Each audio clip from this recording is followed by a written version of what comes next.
as a pretty low coloring book for me to do on stream. So I'm happy to promote it here. It's by BAR-1 Studios, I believe. Let's see here. Let me post it here in the chat. No, I'll pin it as well. There we go. There we go.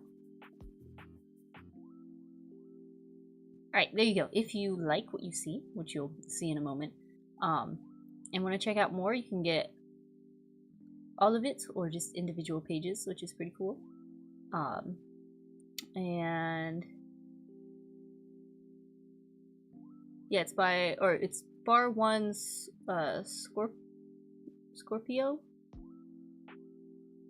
I believe is the name here. But yeah, it's a little coloring book. So here, let me show it to you. Let's see, make sure we got my hand cam set up here. Oh yeah, here, let me adjust the camera a little bit. There we go, I think. Yeah, there we go. Alright, let me show this to you guys. There we go, check it out. So these are the 3 pages I chose. You can see this guy. And there's a little sort of tidbit that goes with each little kind of phrase or description. I think this is the first page in the book. There's a whole bunch of stuff. When you go to the link, it has all the different pages you can see. I like this guy. This guy's fun because it's upside down, like they're on the ceiling. I'll look at it this way too. But it looks best this way, I think. You can see that okay. So yeah, that's what we're gonna do. I'm gonna do 3. I'm gonna do 1 in colored pencil, 1 in crayon, and 1 in marker. I'm not sure which one I want to do where. I think I'm gonna do this one in colored pencil, mostly because her hair is so kind of thin. I think I want to do it that way. We'll give it a try. I think that'll be a fun challenge. 3 different mediums for drawing. But welcome in, everyone. Hello there, Yuku Jamari. Welcome, Benji Koopa and Cyborg Stan. Welcome in. Welcome in. I think I want to listen to a Lovecraft story. What do you guys think? Lovecraft story? I wanted to use LibriVox, but the website wasn't working, so I'm going to take a chance with a recording on YouTube. I'm going to pull it up. Da, da, da, da. Da, da, da, da. Ba, ba, ba. Let me just see which one I want to use.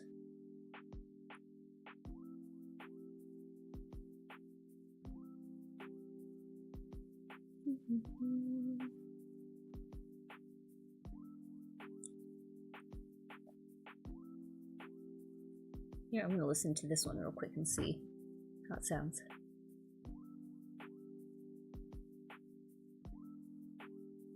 Yeah, this should be good. Alright. Got that there. Let me pull it up over here.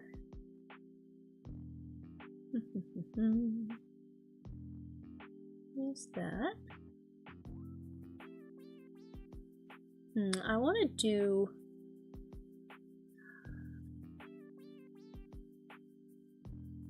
which one should we do?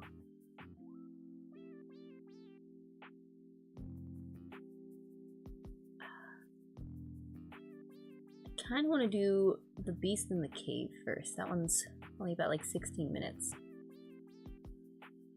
And Horror Babble is the YouTube channel that's reading this.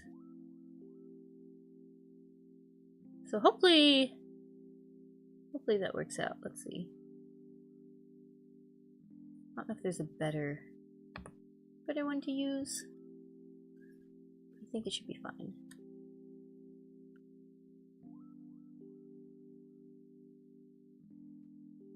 Anybody ready for some horror? Some Lovecraft stories?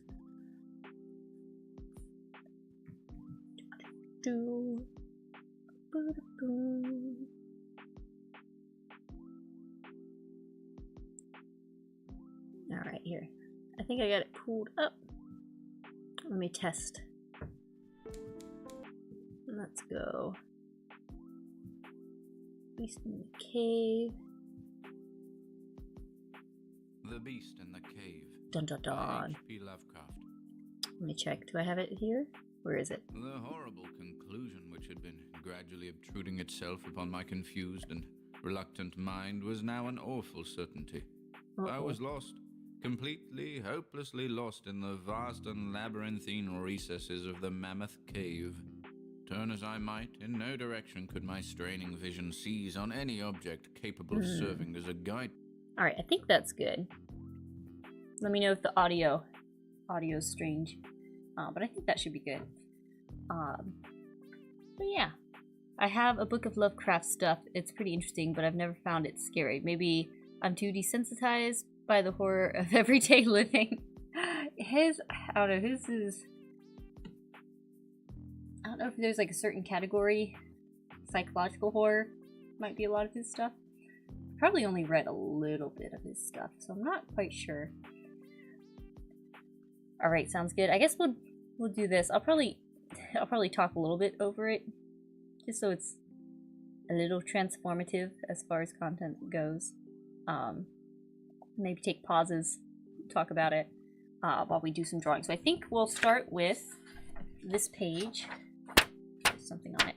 Alright, let me read you the little blurb that goes before this one. Hang on real quick. Ba-ba. So in the little coloring book before this page, which is the very first page, or actually maybe not the first page? No, it's not the first page, but it's a page. Haunted painting, late at night with all asleep, quiet slippers on carpet hallways, she creeps. Queer painting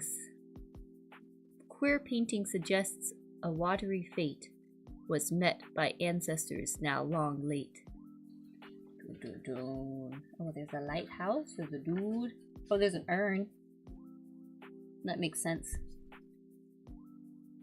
It's kind of neat. It looks like, I guess this, oh, this is the painting. I thought this was a window. Oh, but it's all paintings. I thought this was a window at first, but nah, it's paintings. And then yeah, there's the BAR-1 little signature there. That's fun. Alright, so I'm gonna move these ones out of the way. I think I'm gonna start with colored pencils. I think this one will be crayons and this one will be markers. So that's the plan. Let me get the pencils over here. Make sure everything looks good.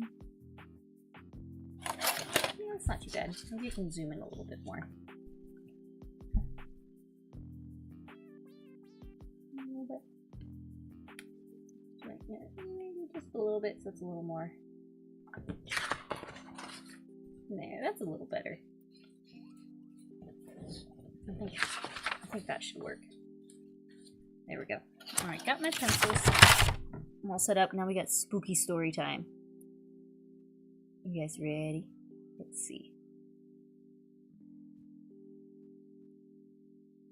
Oh, they print up good. I'm just getting out of the Scream Machine haunted attraction right now. Oh, fun!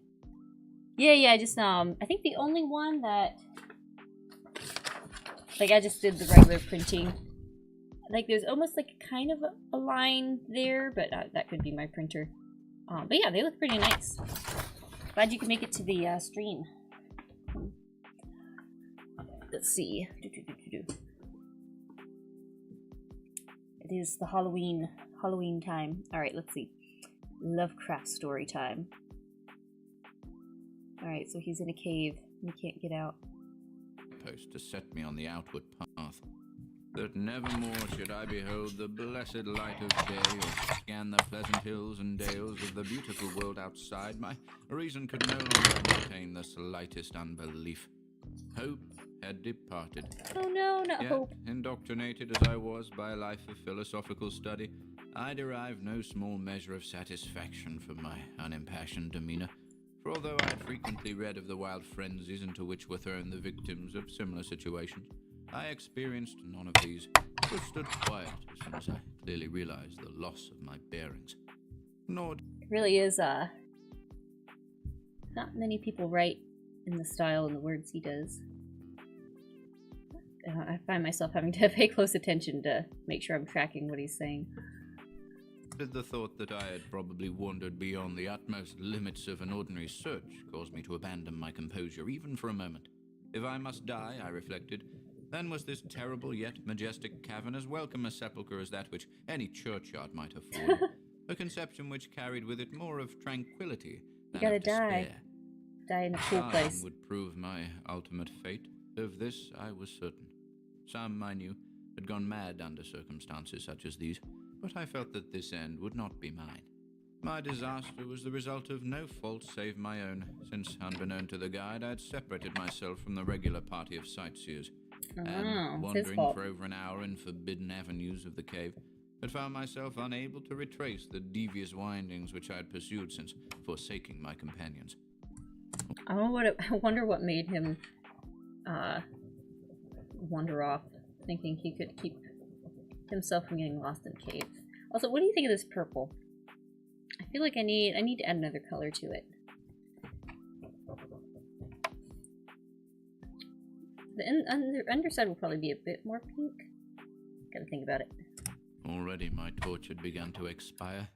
Soon I would be enveloped by the total and almost palpable blackness of the bowels of the earth. As I stood in the waning, unsteady light, I idly wondered over the exact circumstances of my coming end. I remembered the accounts which I had heard of the colony of consumptives who, taking their residence in this gigantic grotto to find health from the apparently salubrious air of the underground world with its steady, uniform temperature, pure air, and peaceful quiet, had found instead death in strange and ghastly form. I mean, going in a cave, maybe like the air is cool. I'm not sure if it's refreshing or not. Like, it's definitely a vibe going in a cave. I wouldn't want to I don't know if I'd always want to live in a cave though. I had seen the sad remains of their ill-made cottages as I passed them by with the party, and had wondered what unnatural influence a long sojourn in this immense and silent cavern would exert upon one as healthy and as vigorous as I. Now, he thought he was the exception? Told myself my opportunity for settling this point had arrived, provided that want of food should not bring me too speedy a departure from this life.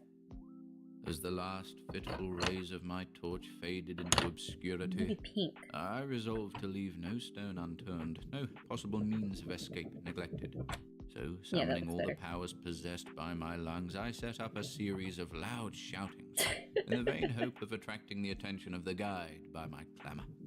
Yet, as I called, I guess that's not a bad course of action. That my cries were to no purpose, and that my voice, magnified and reflected by the numberless ramparts of the black maze about me, fell upon no ears save my own.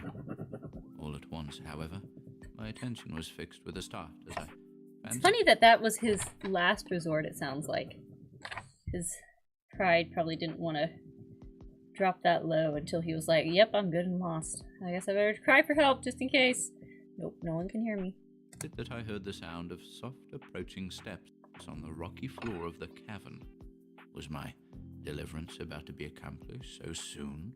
Had then all my horrible apprehensions been for naught, and was the guide, having marked my unwarranted absence from the party, following my course and seeking me out in this limestone labyrinth? That would be lucky. Whilst these joyful queries arose in my brain, I was on the point of renewing my cries, in order that my discovery might come the sooner, when in an instant my delight was turned to horror as I listened, for my ever-acute ear, now sharpened in even greater degree by the...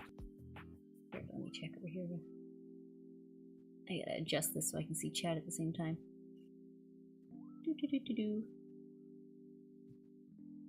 Hi Minna, hi Dark Knight Gnome D, welcome in. It's a lot like trying to read the Federalist paper. I thought it was gray, bright purple. I don't know. Tentacles are, I feel like it's more of an orange or maybe a gray.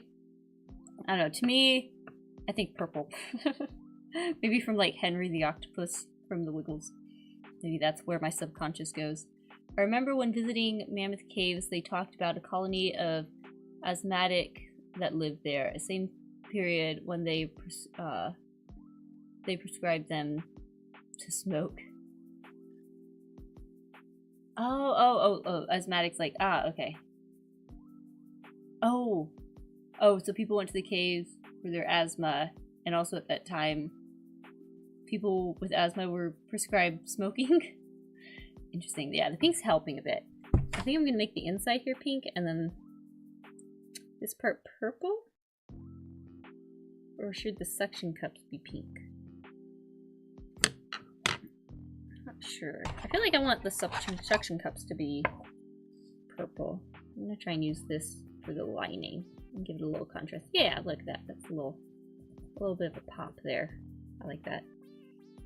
Why, hello there, Minna. It's been, oh boy, months since I've seen any of your streams, I think, but I wondered how you're doing today. Also, the purple is fine. Always, maybe add some blue.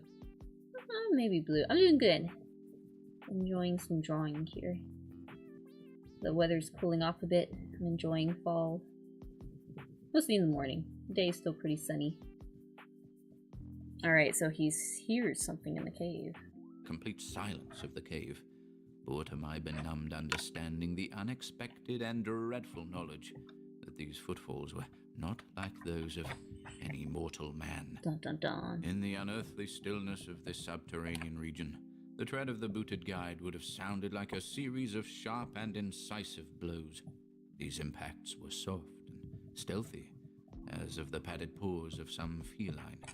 Besides, at times when I listened carefully, I seemed to trace the falls of 4 instead of 2 feet. I was now convinced that I had by my cries aroused and attracted some wild beast, perhaps a mountain lion, which had accidentally strayed within the cave. Perhaps, I considered, the Almighty had chosen for me a swifter and more merciful death than that of hunger. Yet, the instinct of self-preservation, never wholly dormant, was stirred in my breast, and though escape from the oncoming... Man, why is that phrase? I feel like I had a deja vu with that last phrase, that last sentence. I'm not sure why. So something's coming for him. Is that Lovecraft? Yes, this is. We're listening to The Beast in the Cave. Dun dun dun. Peril might but spare me for a sterner and more lingering end. I determined nevertheless to part with my life at as high a price as I could command. Still Strange keeping as his it may dignity. seem, my mind conceived of no intent on the part of the visitor save that of hostility. Accordingly, I became very quiet in the hope that the unknown beast would, in the absence of a guiding sound, lose its direction, as had I, and thus pass me by. But this hope was not destined for realization, for the strange footfalls steadily advanced, the animal evidently having obtained my scent, which, in an atmosphere so absolutely free from all distracting influences as is that of the cave, could doubtless be followed at great distance. Seeing, therefore, that I must be armed for defense against an uncanny and unseen attack in the dark, I grouped about me the largest of the fragments of rock which were strewn upon all parts of the floor of the cavern in the vicinity, and, grasping one in each hand for immediate use, awaited with resignation the inevitable result. He's going out Meanwhile, fighting. the hideous pattering of the paws drew near. Certainly, the conduct of the creature was exceedingly strange. Alright, make your guesses. What kind of creature is it? Is it like a bear-like creature? I'm assuming, that's my guess, it's some variation of a bear-like creature. I'm sure something more horrible and unnatural than a bear, but that's my guess. My guess is it will have some sort of bear quality to it. What do you guys think? So no spicy language from Lovecraft writing. I don't know if he uses expletives in like the...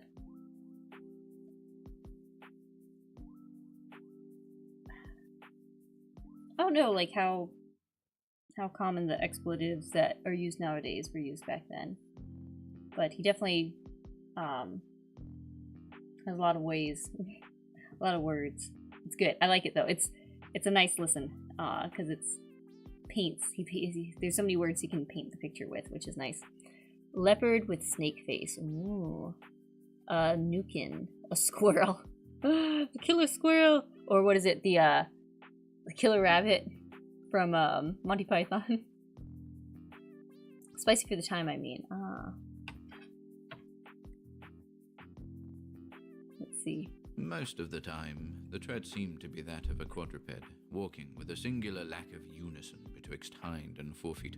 Yet, at brief and infrequent intervals, I fancied that but 2 feet were engaged in the process of locomotion. I wondered what species of animal was to confront that's a good word. me. It must, I thought, be some unfortunate beast who had paid for its curiosity to investigate one of the entrances of the fearful grotto with a lifelong confinement in its interminable recesses. It doubtless obtained as food the eyeless fish, bats, and rats of the cave, as well as some of the ordinary fish that are wafted in at every freshet of Green River, which communicates in some occult manner with the waters of the cave. I occupied my terrible vigil with grotesque conjectures of what alterations cave life like might slurs. have wrought. I'm not sure. Have there been like slurs or spicy words so far? I don't think so. Can you correct me if I'm wrong, but I don't think he said anything very spicy yet. It's a pink and purple octopus. What do you guys think? Do the colors go well? In the physical structure of the beast, remembering the awful appearances ascribed by local tradition to the consumptives who had It's gonna be a fish man like Sakana. Dun dun dun, the fish man in the cave. died after longer residence in the cavern. Then I remembered with a start that even should I succeed in killing my antagonist, I should never behold its form, as my torch had long since been extinct. Ooh, that and I was adds something entirely to it. unprovided with matches. Can't even The see it tension on my properly. brain now became frightful. My disordered fancy conjured up hideous and fearsome shapes from the sinister... Oh man, so it could be a totally normal animal, but when you can't actually see it, that's such a new element. Like, your imagination can go wild, and it can be truly something crazy when you can't see something.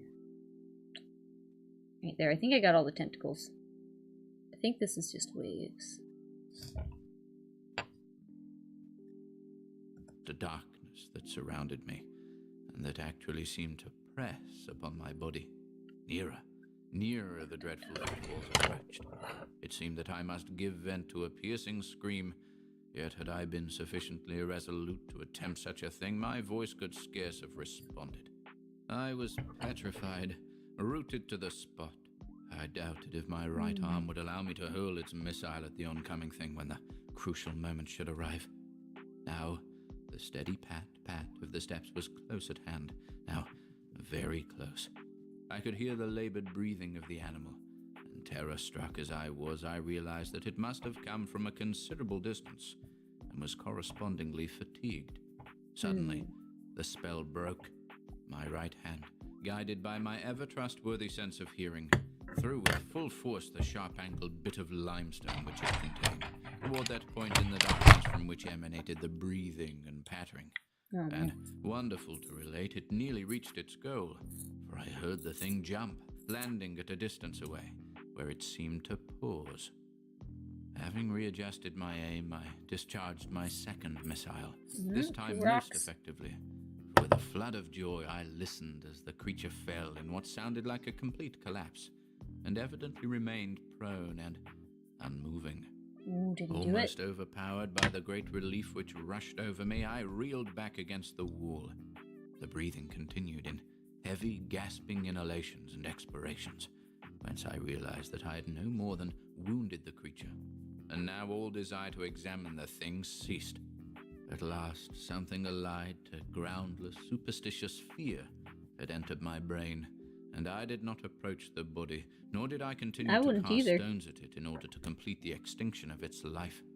Instead, I ran at full speed in what was, as nearly as I could estimate in my frenzied condition, the... Do you think it was a bad idea to not finish it off? Is he gonna come back for him? Notice he mentions the tuberculosis, consumptive colony seeking therapy in the cool air of the cave.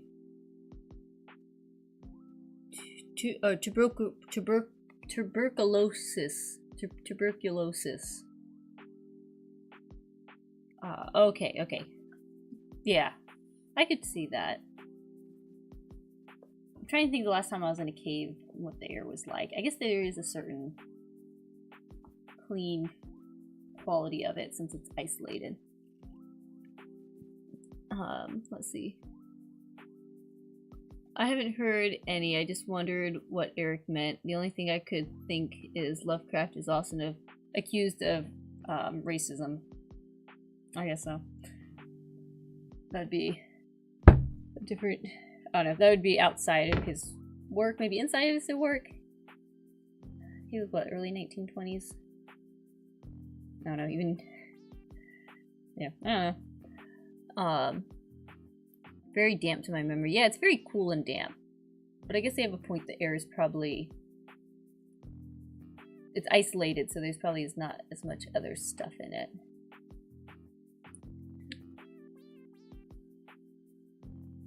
Let's see. This audio... This is, what's the YouTube channel I'm listening on? It's, you know, someone reading a Lovecraft story. The YouTube channel is, where is it? Where'd it go?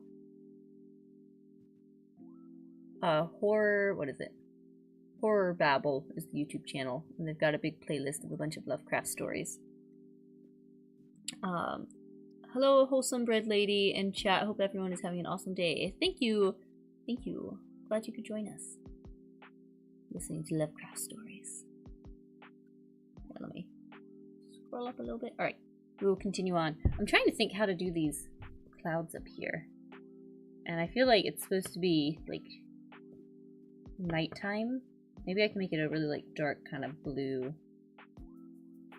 And then, I don't know, it feels like nighttime in this picture. I'm trying to figure out how to convey it. Blue or teal? Maybe teal? Maybe the waves are more of a greenish blue.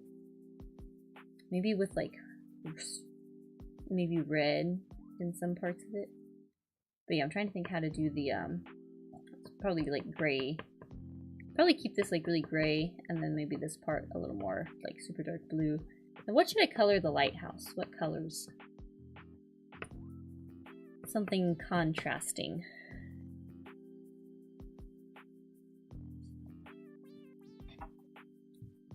The direction from which I had come. Suddenly I heard a sound, or rather, a regular succession of sounds. In another instant they had resolved themselves into a series of sharp, metallic clicks. This time, there was no doubt. It was the guide.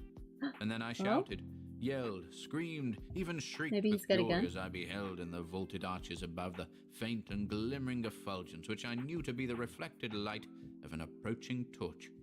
I ran to meet the flare, and before I could completely understand what had occurred, was lying upon the ground at the feet of the guide, embracing his boots and gibbering, despite my boasted reserve, in a most meaningless and idiotic manner, pouring out my terrible story, and at the same time overwhelming my auditor with protestations of gratitude. At length I awoke to something like my normal consciousness. The guide had noted my absence upon the arrival of the party at the entrance of the cave, and had, from his own intuitive sense of direction, proceeded to make a thorough canvass of the by-passages just ahead of where he had last spoken to me. I'm impressed by the guide's abilities to... I mean, he probably knows the cave really well since he's the guide. I'm surprised that the guide found him, though. Locating my whereabouts after a quest of about 4 hours.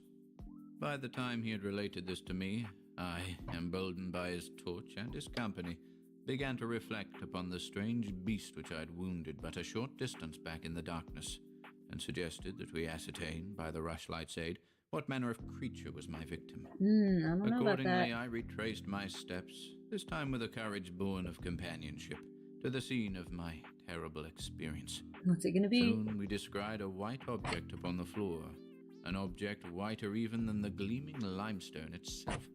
Cautiously advancing, We gave vent to a simultaneous ejaculation of wonderment. For of all the unnatural monsters either of us had in our lifetimes beheld, this was in surpassing degree the strangest. It appeared to be an anthropoid ape of large proportions, escaped perhaps from some itinerant menagerie. Its hair was snow white, a thing due no doubt to the bleaching action of a long existence within the inky confines of the cave. But it was also surprisingly thin, being indeed largely absent save on the head, where it was of such length and abundance that it fell over the shoulders in considerable profusion.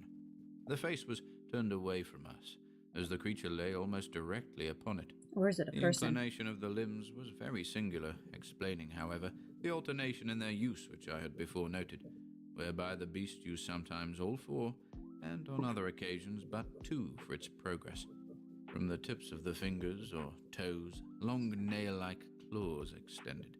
The hands or feet were not prehensile, a fact that I ascribed to that long residence in the cave, which, as I before mentioned, seemed evident from the all-pervading and almost unearthly whiteness so characteristic of the whole anatomy.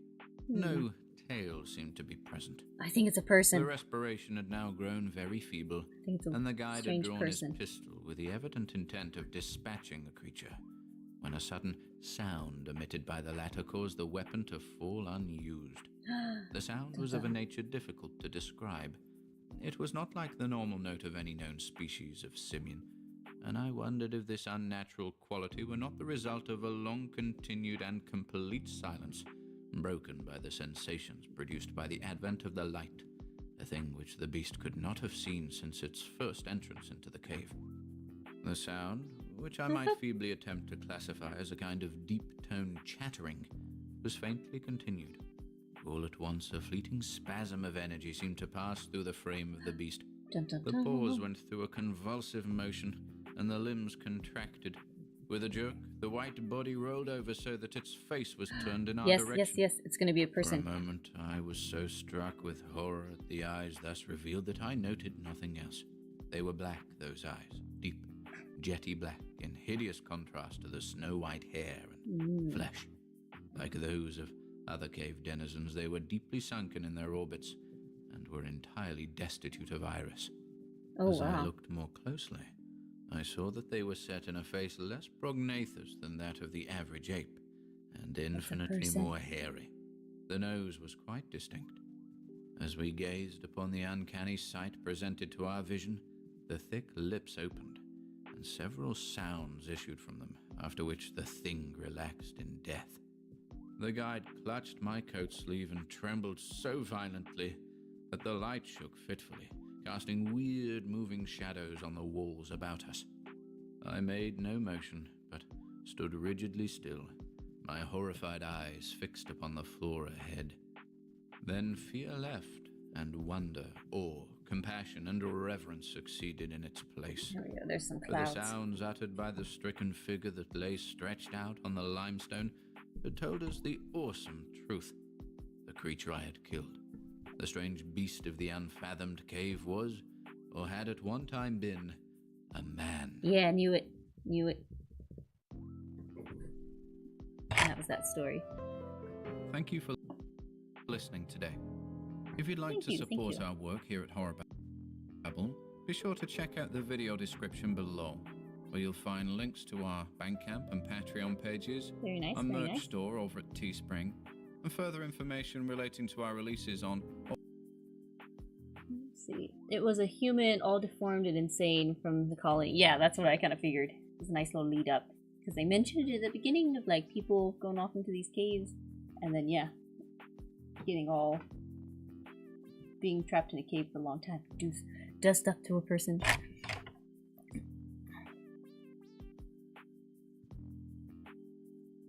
Let's see. Minna, did you eat anything before or during your certain coloring stream in these past 30 minutes? Because I'm curious what you ate since I am having noodles.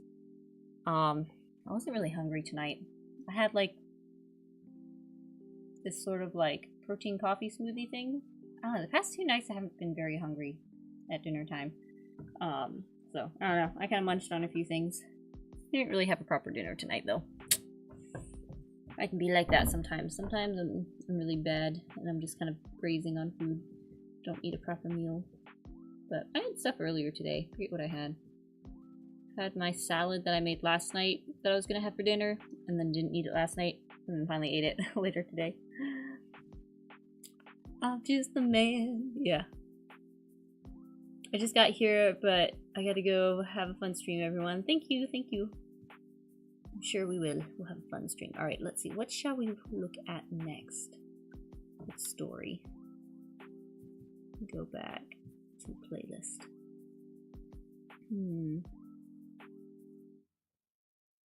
Beyond the Walls of Sleep. Horror in the Burying Ground sounds fun too. Probably gonna jump around a bit. There's a whole bunch here.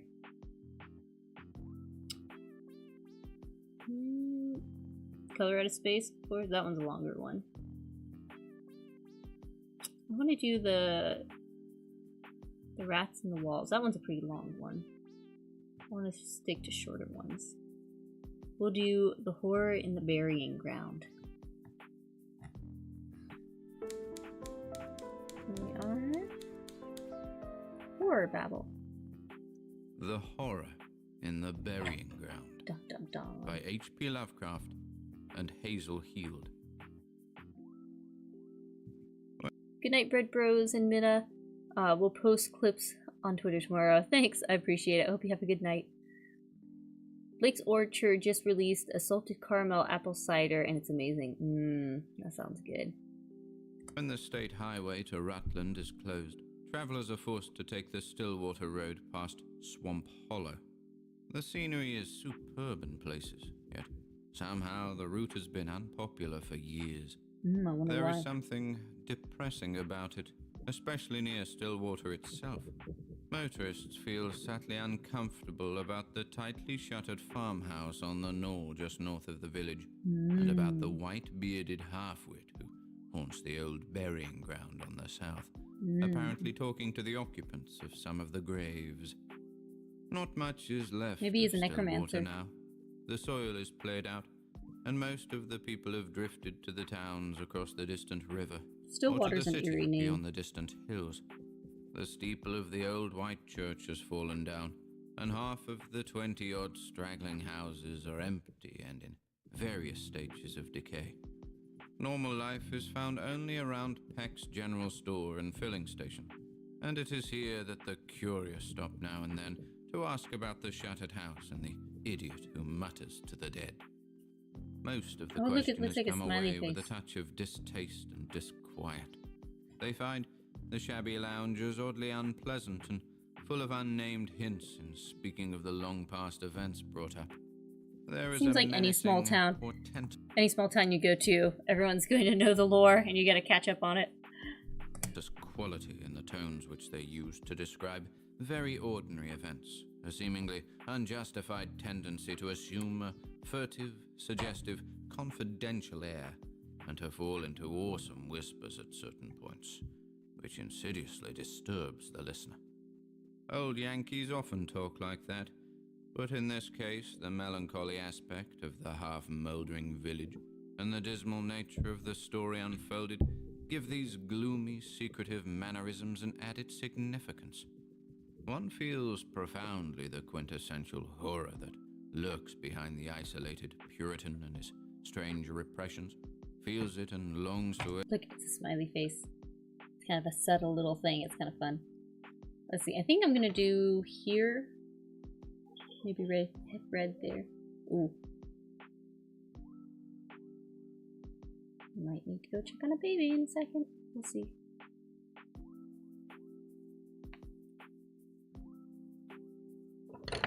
We'll give it a moment. Let's see. Where's my other flag? Oh, that. Yeah, I hear him. All right.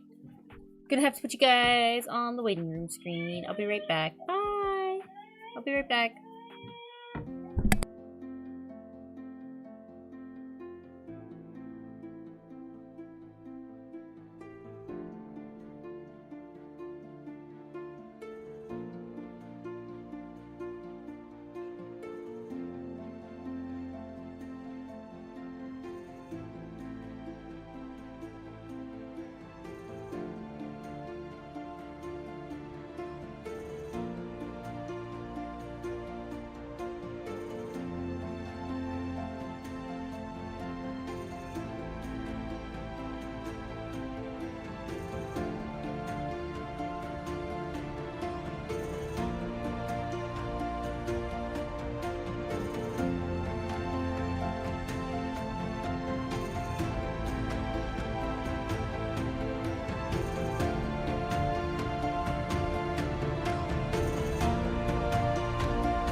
Okay, I'm back. I'm back.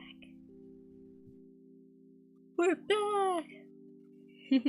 I'm glad you guys like the little waiting screen. Salty Kichi, I think is how you say it. He's another VTuber that likes making bread. But he made all the little screens for me, which is really awesome. So it was very cute. All right, let's see here. Let me go back to the story. I'm gonna probably back up the story a second. Let's see where we were at. All right, here we go. Which insidiously disturbs the listener.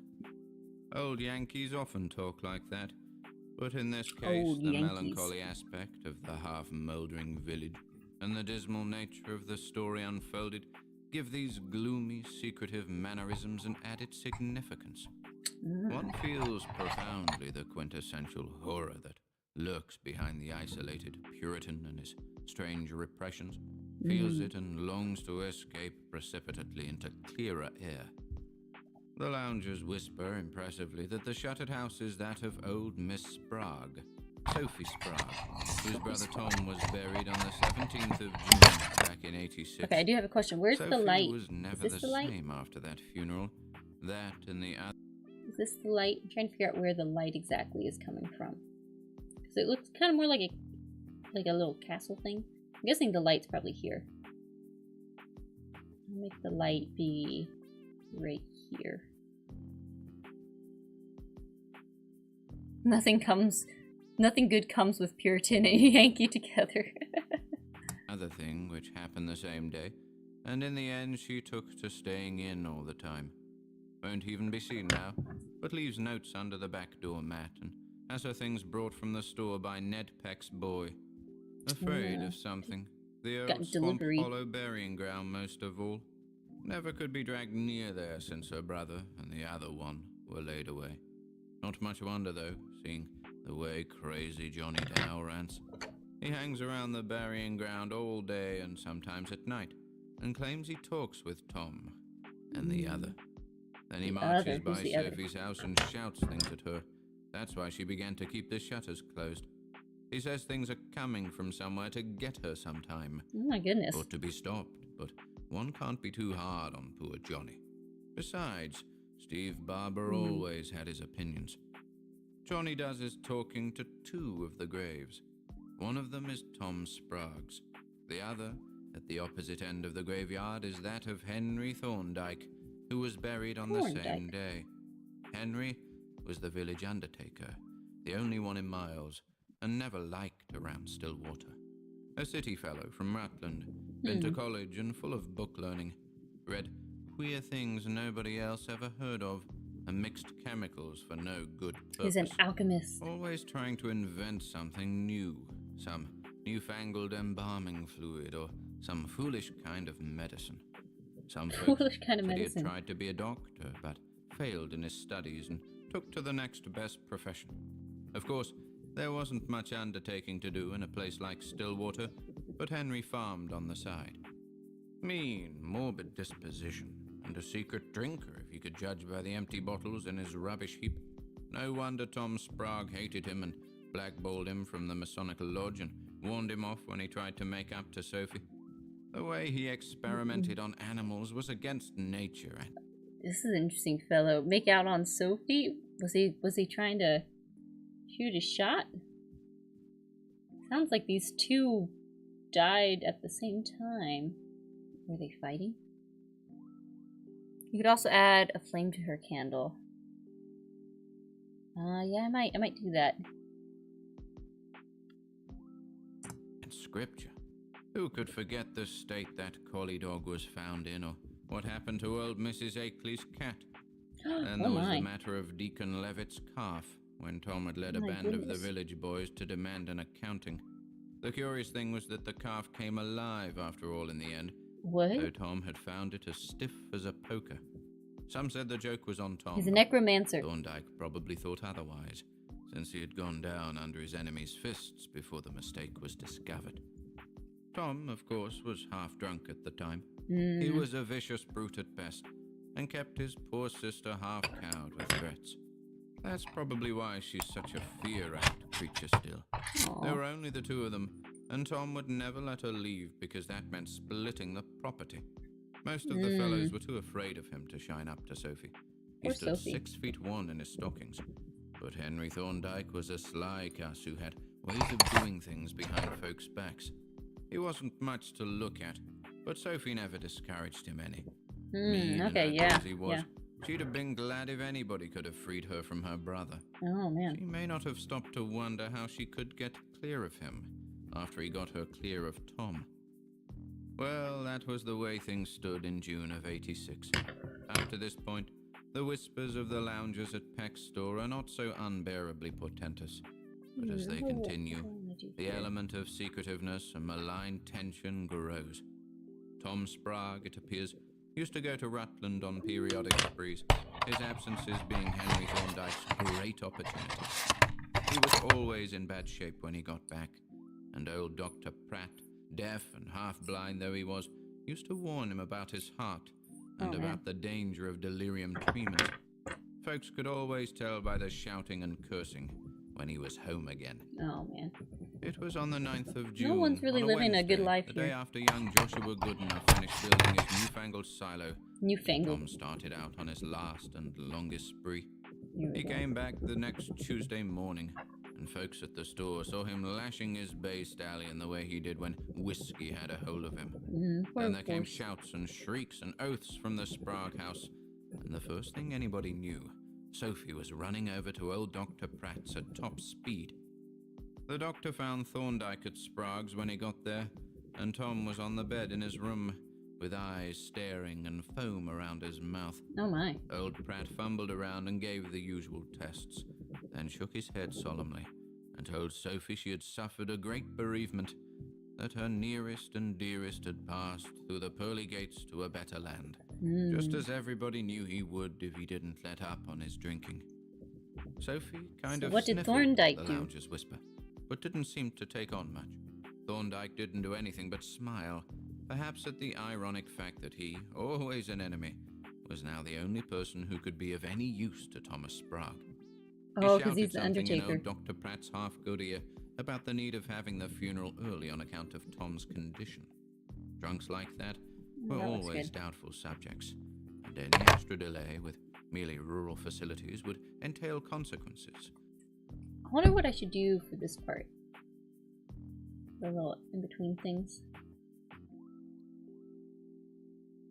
Maybe I'll give that like a little gray or black.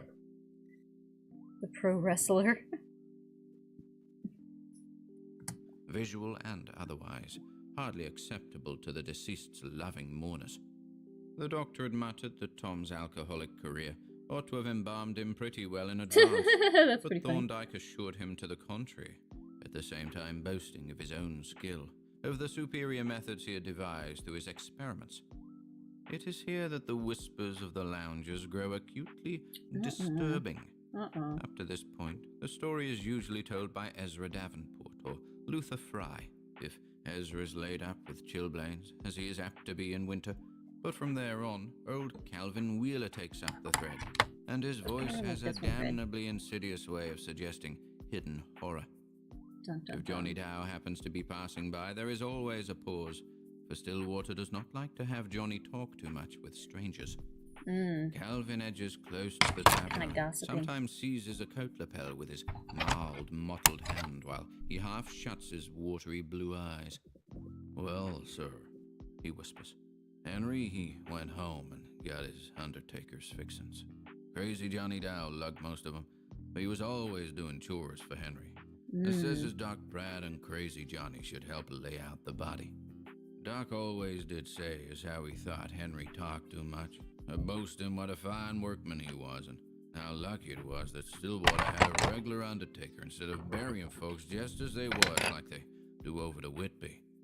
Suppose, says he, some fellow was to be took with some of them paralyzing cramps like you read about. How'd a body like it when they lowered him down and begun shoveling the dirt back? How'd he like it when he was choking down there under the new headstone, scratching and tearing every chance to get back the power, but all the time knowing it wasn't no use? No, sir. I tell you, it's a blessing Stillwater's got a smart doctor who knows when a man's dead and when he ain't. And a trained undertaker who can fix a corpse so he'll stay put without no trouble. Oh, man. That was the way Henry went on talking. Most like he was talking of poor Tom's remains. And old Doc Pratt, he didn't like what he was able to catch of it, even though Henry did call him a smart doctor. Let's see, so I'm gonna do this one dark blue and this one more of a green blue. So this is a good, it's this one with the black. And then the waves, I think I'll do the waves first. What's this one like? Needs to be more of a, need a bit of a green.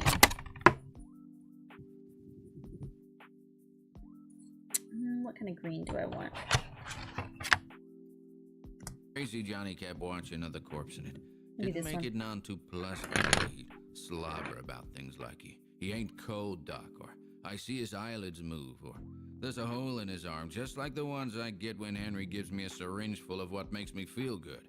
Thorndike shut him up on that, though we all knowed he'd been giving poor Johnny drugs. It's a wonder the poor fellow ever got clear of the habit.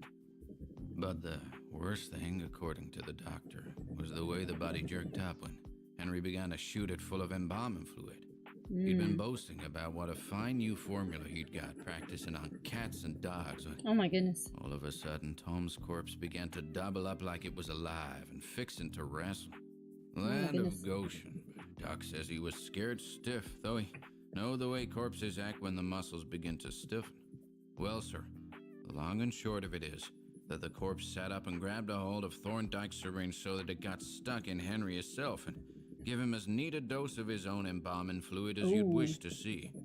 That got Henry pretty scared, though he yanked the point out and managed to get the body down again and shot full of the fluid. He kept measuring more of the stuff out as though he wanted to be sure there was enough, and kept reassuring himself as not much had got into him, but Crazy Johnny began singing out, "That's what you give Lige Hopkins' dog when it got all dead and stiff and then waked up again. Now you're going to get dead and stiff like Tom Sprogby. Oh, Remember, no. you don't set to work till after a long spell if you don't get much." Sophie, she was downstairs with some of the neighbors. My wife, Matilde, she that's dead and gone this 30 year, was one of them. They It's were been a all while, trying then. to find out whether Thorndike was over when Tom came home, and whether finding him there was what set poor Tom off. I may as well say as some folks thought it mighty funny that Sophie didn't carry on more, nor mind the way Thorndike had smiled. Not as anybody was hinting that Henry helped Tom off with some of his queer cooked-up fluids and syringes, or that Sophie would keep still if she thought so, but you know how folks will guess behind a body's back. We all know the night-crazy way Thorndike had hated Tom, not without reason at that. And Emily Barber says to my Matilde is how Henry was lucky to have old Doc Pratt right on the spot where the death certificate is. Didn't leave no doubt for nobody. When old Calvin gets to this point, he usually begins to mumble indistinguishably in his straggling, dirty white beard. Most listeners Old try guy. to edge away from him, and he seldom appears to heed the gesture. How would you feel if some guy, you're passing through town and this guy comes up and starts telling this whole story? Would you listen or would you edge away? Let's see. I think that's trying to show like some white there. I think that looks good. I'm not sure what this part is exactly. Is it part of the octopus or no? Oh, I think it's the waves crashing. So I think it's. I'll leave that white. I think that's good enough. I'm trying not to take too long. Now I want to make this like really dark to really contrast. It's hard with the pencils. I feel like it's hard to get it really dark with the pencils. It is generally Fred Peck, who was a very small boy at the time of the events, who continues the tale. Thomas Sprague's funeral was held on Thursday, June 17th, only 2 days after his death. Such haste was thought almost indecent in remote and inaccessible Stillwater, where long distances had to be covered by those who came, but Thorndike had insisted that the peculiar condition of the deceased demanded it. The undertaker had seemed rather nervous since preparing the body, and could be seen frequently feeling his pulse. Oh man. Old Dr. Pratt He's gonna thought he must die. be worrying about the accidental dose of embalming fluid. Naturally, The story of the laying out had spread, so that a double zest animated the mourners who assembled to glut their curiosity and morbid Yeah. interest. Thorndyke, though he Becoming was a show. obviously upset, seemed intent on doing his professional duty in magnificent style. Sophie and others who saw the body were most startled by its utter lifelikeness, and the mortuary virtuoso made doubly sure of his job by repeating certain injections at stated intervals.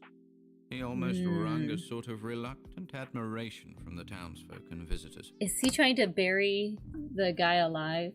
Like, keep him sedated enough to bury him alive? And then let him suffer and die? Because he doesn't like him? Do you think that's what's happening? Though he tended to spoil that impression by his boastful and tasteless talk. Whenever he administered to his silent charge, he would repeat that eternal rambling about the good luck of having a first-class undertaker. What, he would say, as if directly addressing the body, if Tom had had one of those careless fellows who bury their subjects alive? The way he harped on the horrors of premature burial was truly barbarous and sickening. You see what I mean?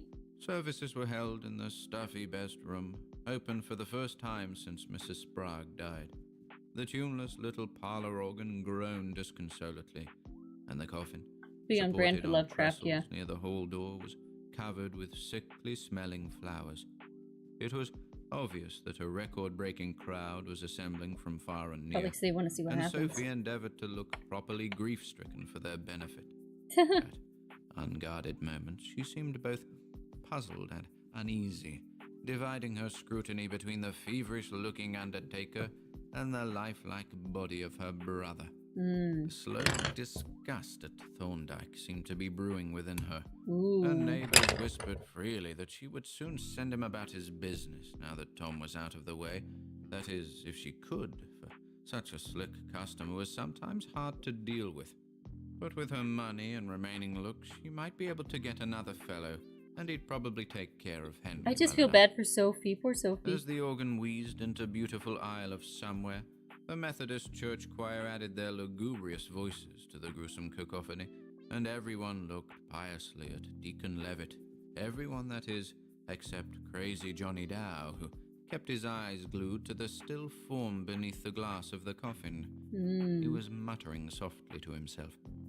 Stephen Barber, from the next farm, was the only one who noticed Johnny. He shivered as he saw that the idiot was talking directly to the corpse and even making foolish signs with his fingers as if to taunt the sleeper beneath the plate glass. Tom, he reflected, had kicked poor Johnny around on more than one occasion, though probably not without provocation. Something about this whole event was getting on Stephen's nerves. There was a suppressed tension and brooding abnormality in the air for which he could not account. Johnny ought not to have been allowed in the house, and it was curious what an effort Thorndyke seemed to be making not to look at the body. Every now and then the undertaker would feel his pulse with an odd air. The Reverend Silas Atwood droned on in a plaintive monotone about the deceased, about the striking of death's sword in the midst of this little family, breaking the earthly tie between this loving brother and sister. I don't know, Several loving of the might be neighbors exaggerated. looked furtively at one another from beneath lowered eyelids, while Sophie actually began to sob nervously. Thorndyke moved to her side and tried to reassure her, but she seemed to shrink curiously away from him. His motions were distinctly uneasy, and he seemed to feel acutely the abnormal tension permeating the air. Finally, conscious of his duty as master of ceremonies, he stepped forward and announced in a sepulchral voice that the body might be viewed for the last time. Slowly, the friends and neighbors filed past the bier, from which Thorndyke roughly dragged crazy Johnny away. Tom seemed to be resting peacefully. That devil had been handsome in his day. A few genuine sobs and many feigned ones were Some heard, people will miss him, though I most guess. of the crowd were content to stare curiously and whisper afterward. It's just a spectacle Steve at this Barber point. lingered long and attentively over the still face and moved away shaking his head. His wife, Emily, following after him, whispered that Henry Thorndyke had better not boast so much about his work, for Tom's eyes had come open. Ooh. They had been shut when the services began, for she had been up and looked, but they certainly looked natural, not the way one would expect after He's 2 alive. days. He's alive in there. When Fred Peck gets this far, he usually pauses as if he did not like to continue. The listener, too, tends to feel that something unpleasant is ahead. But Peck reassures his audience with the statement that what happened isn't as bad as folks like to hint. Even Steve that means it was put pretty into bad. words what he may have thought, and Crazy Johnny, of course, can't be counted at all. It was Luella Morse, the nervous old maid who sang in the choir, who seems to have touched things off. She was filing past the coffin like the rest, but stopped to peer a little closer than anyone else except the barbers had peered. And then, without warning, she gave a shrill scream and fell in a dead faint. Oh my. Naturally, the room was at once a chaos of confusion. Old Dr. Pratt elbowed his way to Luella and called for some water to throw in her face, and others surged up to look at her and at the coffin. Johnny Dow began chanting to himself, You know, all those experiments on the animals, I think he was planning to off the brother in this way for a long time to get the girl, but now the girl doesn't even want him. He knows he can hear all we're a-saying and see all we're a-doing, and they'll bury him that way. But no one stopped to decipher his mumbling, except Steve Barber. Oh wait, who was saying that? In a very few moments, Luella called for some water to throw in her face, and others surged up to look at her and at the coffin. Johnny Dow began chanting to himself, he knows, he can hear all we're a-saying and see all we're a-doing, and they'll bury him that way. Yep. No one stopped to decipher his mumbling, except Steve Barber. In a very few moments, Luella began to come out of her faint, and could not tell exactly what had startled her. All she could whisper was, the way he looked. Oh, I hear a baby again. Oh no. But to other eyes, the body seemed exact. Uh-oh, do I need to go see a baby again? Alright, what do you think? This looks good so far? Alright, yeah, gotta go to the baby. Be right back, guys. We'll continue the story and whatnot.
Alright, that was quick. I'm back. Oh, goodness. I've had this silly BGM on the whole time for these stories. Here, let me pause that. That's probably been a little bit silly. Just a little bit. I should have caught that. Also, I need to go faster. Still got a lot to do. I'm gonna do this one and the other 3. What color should I make the walls? There's also a certain texture since I'm doing it on the wood here. There's certain things, but I think that looks good. I like how that looks. So now I gotta do, I'll probably give her maybe like a pale green dress, like an emerald. Give him beard and everything. Oh, there's a tentacle down there I missed. Okay. Shall we continue? Dun, dun, dun. La, la, la, la, la. I gotta go quick. I gotta draw quicker. Gotta go fast. Right, where is... Here we go. Exactly the same. It was a gruesome sight, though, with those open eyes and that high coloring.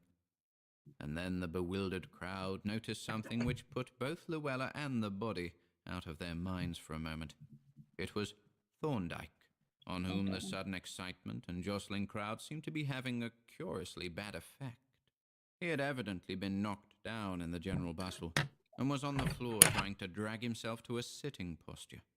The expression on his face was terrifying in the extreme, and his eyes were beginning to take on a glazed, fishy expression. Oh, no. He could scarcely speak aloud, but the husky rattle of his throat held an ineffable desperation, which was obvious to all. Wait, there we go. Get me home, quick, and let me be. That fluid I got in my arm by mistake. Hard action. This damned excitement. Too much. Wait. Don't think I'm dead if I seem to... Only the fluid. Just get me home and wait. I'll come to later. Don't know how long. All the time I'll be conscious and know what's going on. Oh, no. Don't be deceived. Oh, no. They're going to bury him alive, too. Nothingness, old Dr. Pratt reached him and felt his pulse, watching a long time and finally shaking his head. Uh-oh. No use doing anything. He's oh, gone. no. Oh, no. Good. They're both being buried alive. That fluid he got in his arm must have been bad stuff. I don't know what it is. A kind of numbness seemed to fall on all the company. New death in the chamber of death. Only Steve Barber thought to bring up Thorndyke's last choking words. Was he surely dead when he himself had said he might falsely seem so? Wouldn't it be better to wait a while and see what would happen? That's and true. For that matter, what harm would it do if Doc Pratt were to give Tom Sprague another looking over before burial? Crazy Johnny was moaning and had flung himself on Thorndyke's body like a faithful dog. Don't you bury him! Don't you bury him! He ain't dead no more nor Leash Hopkins' dog, nor Deacon Levitt's calf was when he shot him full. And he's got some stuff he puts into you, make you seem like dead when you ain't. You seem like dead, but you know everything what's going on, and the next day you come to as good as ever.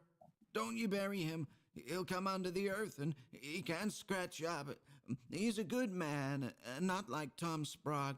Hope to God Tom scratches and chokes for hours and hours. Oh, man.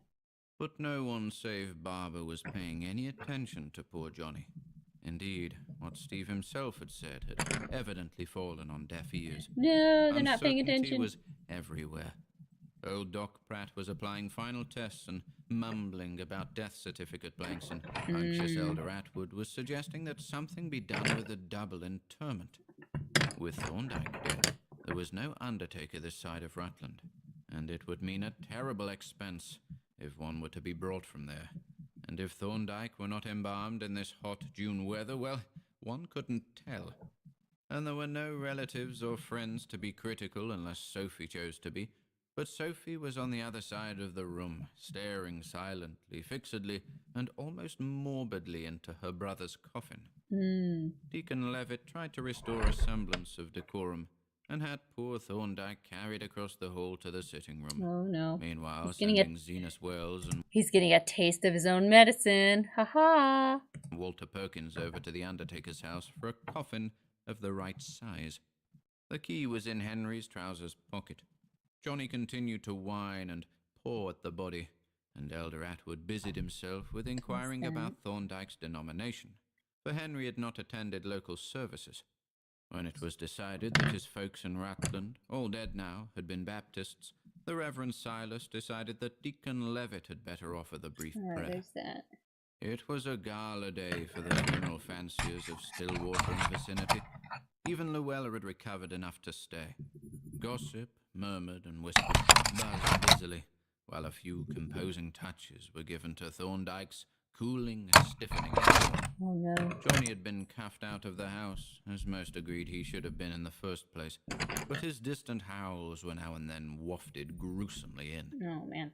When the body was encoffined and laid out beside that of Thomas Sprague, the silent, almost frightening-looking Sophie gazed intently at it, as she had gazed at her. She had not uttered a word for a dangerously long time, and the mixed She expression on knows. her face was past all describing or interpreting. As the others withdrew to leave her alone with the dead, she managed to find a sort of mechanical speech, but no one could make out the words, and she seemed to be talking first to one body and then the other. And now, with what would She seem to an knows. outsider the acme of gruesome unconscious comedy, the whole funeral mummery of the afternoon was listlessly repeated. Again the organ wheezed, again the choir screeched and scraped, again a droning incantation arose, and again the morbidly curious spectators filed past a macabre object, this time a jewel array of mortuary repose. Some of the more sensitive people shivered at the whole proceeding, and again Stephen Barber felt an underlying note of eldritch horror and demoniac abnormality. God, how lifelike both of those corpses were. And how in earnest poor Thorndyke had been about not wanting to be judged dead, and how he hated Tom Sprague. But what could one do in the face of common sense? Oh, darn, I A didn't... dead man was a dead man. Where's my... There was old Doc Pratt with his years of experience. If nobody else bothered, why should one bother oneself? Whatever Tom had got, he had probably deserved. And if Henry had done anything to him, the score was even now. Hang on, my phone died. I thought I had Sophie was free at last. Hang on. As the peering procession moved at last toward the hall and the outer door, Sophie was alone. My phone died. I forgot to plug it in. Alright, give me a second. Let me give it a moment to charge. You won't be able to see the drawing for a minute. I'll keep working just so I can try and get through all of these.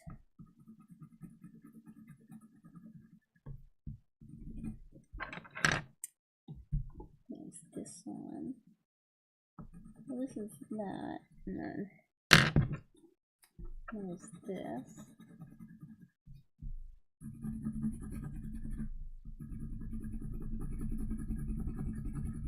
Alright, I'll give my phone a second to charge.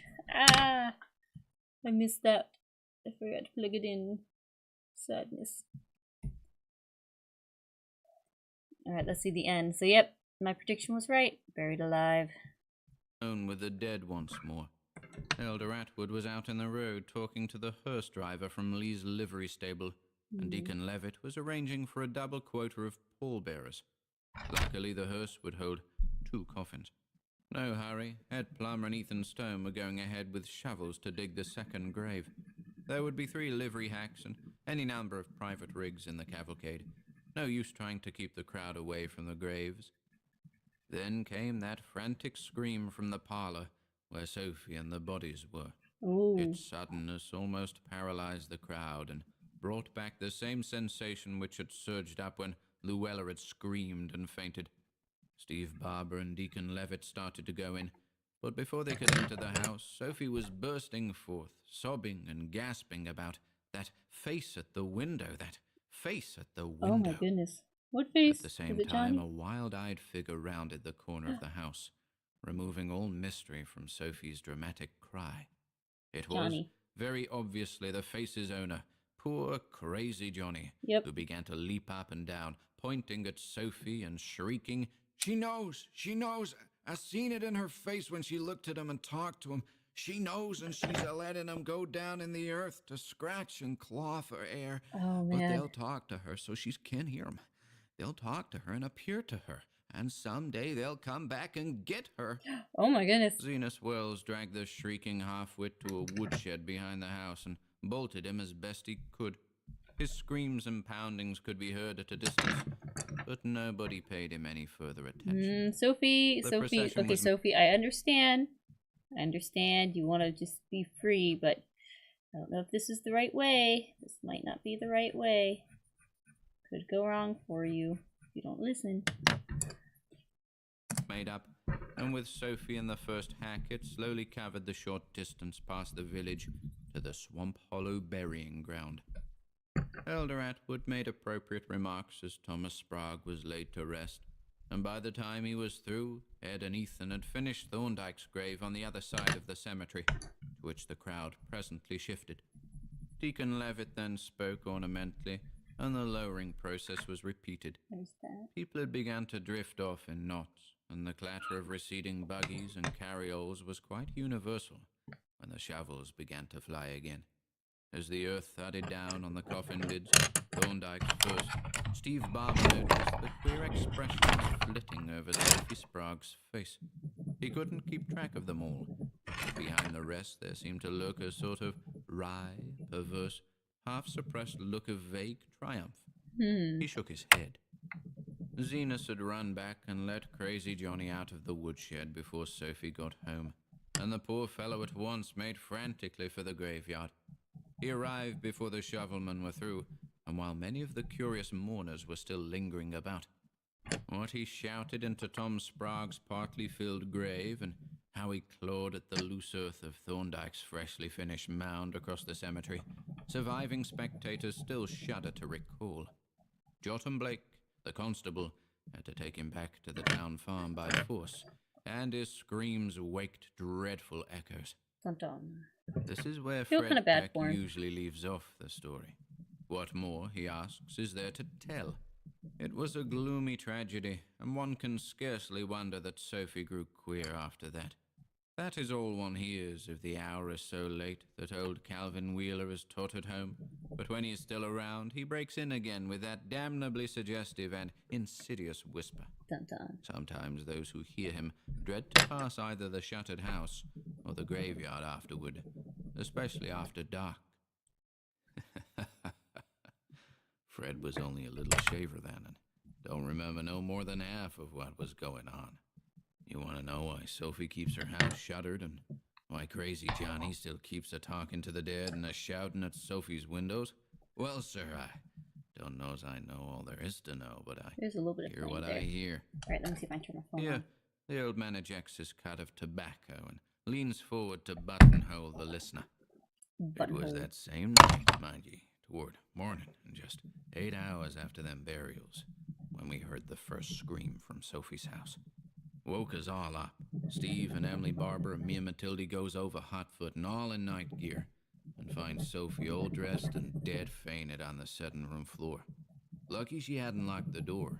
When we got her to, she was shaking like a leaf and wouldn't let on by so much as a word what was ailing her. Matilde and Emily done what they could to quiet her down, but Steve whispered things to me as didn't make me none too easy. Come about an hour when we allowed we'd be going home soon, that Sophie, she began to tip her head on one side like she was a-listening to something. Ooh, she can hear them. All of a sudden, she screamed again and keeled over in another faint. Well, sir, I'm telling what I'm telling, and won't do no guessing like Steve Barber would have done if he dared. He always was the greatest hand for hinting things. Died 10 years ago of pneumonia. Pneumonia. That's a funny way to say it. Like was just poor Crazy Johnny, of course. Tain't more than a mile to the burying ground, and he must have got out of the window where they'd locked him up at the town farm, even if Constable Blake says he didn't get out that night. From that day to this, he hangs around them graves a-talking to the both of them, cussing and kicking at Tom's mound, and putting poses and things on Henry's.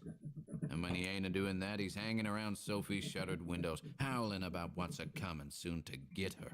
Oh, man. She would never go near the burying ground, and now she won't come out of the house at all, nor see nobody. Got to saying there was a curse on Stillwater, and I'm dinged if she ain't half right, the way things is a-going to pieces these days. There certainly was something queer about Sophie right along. Once when Sally Hopkins was a-calling on her in 97 or 98, I think it was, there was an awful rattling at her windows, and Johnny was safe locked up at the time. At least so Constable Dodge swore up and down. But I ain't taking no stock in their stories about noises every 17th of June, or about faint shining figures a-trying Sophie's door and windows every black morning about 2 o'clock. Ooh, you see, spooky. It was about 2 o'clock in the morning that Sophie heard the sounds and keeled over twice that first night after the burying. Steve and me and Matilde and Emily heard the second lot, faint as it was, just like I told you. And I'm a-telling you again as how it must have been Crazy Johnny over to the burying ground. Let Johnny Blake claim what he will. There ain't no telling the sound of a man's voice so far off, and with our heads full of nonsense, it ain't no wonder we thought there was 2 voices. Oh. Voices that hadn't ought to be speaking at all. Steve, he claimed to have heard more than I did. I verily believe he took some stock in ghosts. Matilda and Emily were so scared they didn't remember what they heard. And curious enough, nobody else in town, if anybody was awake at the ungodly hour, never said nothing about hearing no sounds at all. Let's see, I'm gonna... Whatever it was so faint it might have been the wind if there hadn't been words. I made out a few, but don't want to say, as I'd back up all Steve claimed to have caught.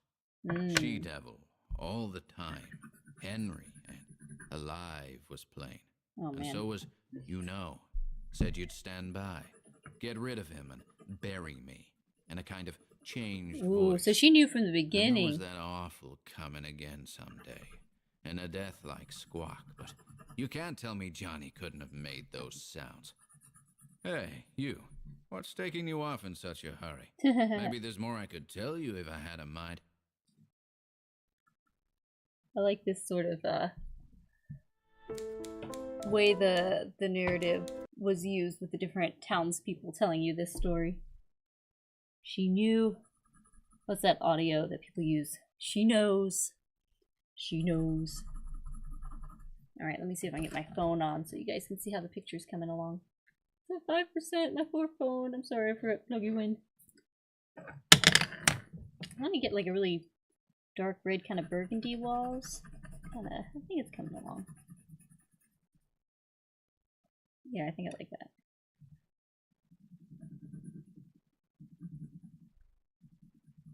I think the colored pencil is probably the hardest to really do. I feel like it takes longer to get all the pigment I want. I'll kind of outline around stuff first. Trust no woman. But if she knew the whole time, then why did she have a disdain? Maybe because she knew he was going to get buried? Or, well, maybe, like, if she knew from the beginning what Henry was doing, why did she, like, have a growing disgust? Is it because she realized that he got some of the shot? Man. Quite the story, though.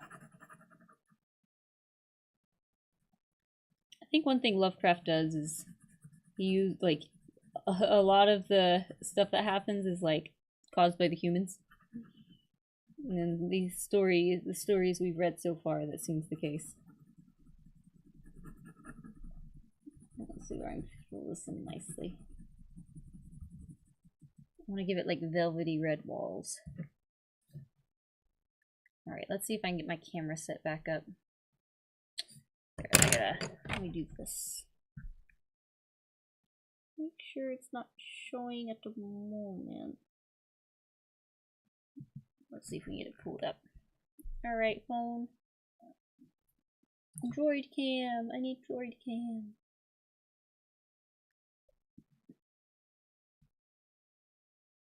Alright, coming back. Is it gonna connect? Gotta see.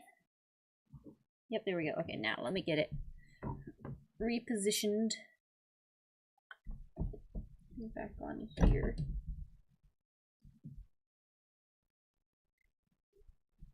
Let's see. Too much.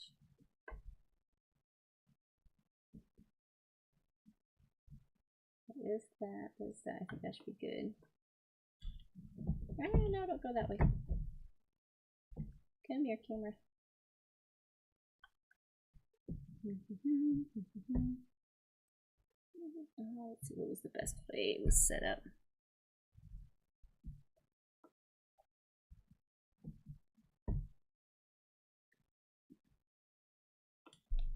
What's it I had it at? There, I think. Get these wires out of the way. Let's see, which way did I have it?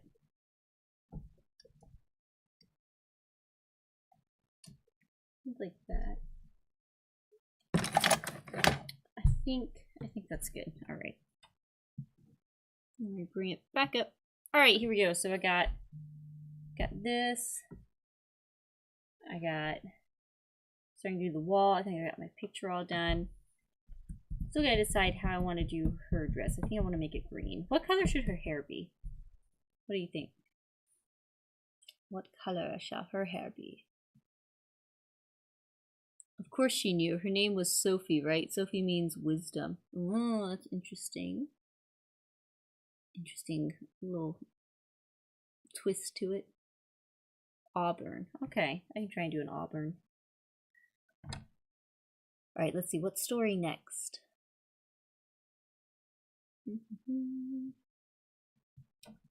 Let's do...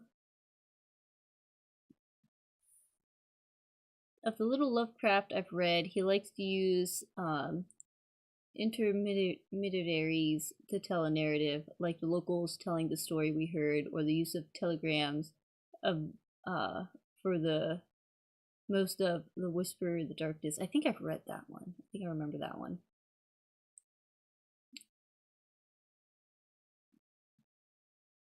Alright, let's see. What story next? The Hound, the Terrible Old Man. Name the City, the Evil Queen. Tis as the seas.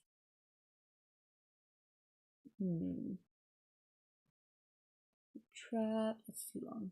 The Green Meadow. There's the Hound again. Maybe the Green Meadow, or wait, no, there's the other one I wanted to do was something sleep. Where was it? Oh, I hear baby again. You're not staying asleep, Butch.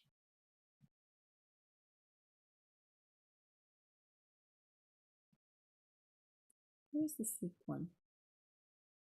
Beyond the Walls of Sleep. I think I wanted to do that one next.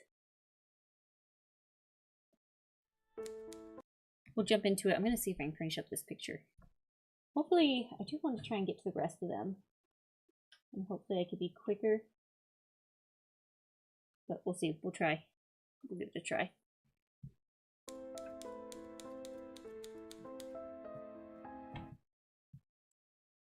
Alright, here we go. Welcome once again to Horror Babble. Today we'll be kicking the week off with a slice of H.P. Lovecraft, Beyond the Wall of Sleep.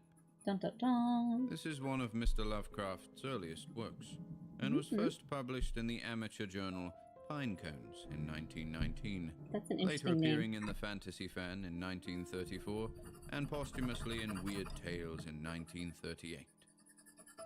The tale tells of a former inmate at a mental hospital for the criminally insane, who claims to have been driven to violence following a series of deep and strange slumbers in the Catskill Mountains. I hope you enjoy this one. Interesting.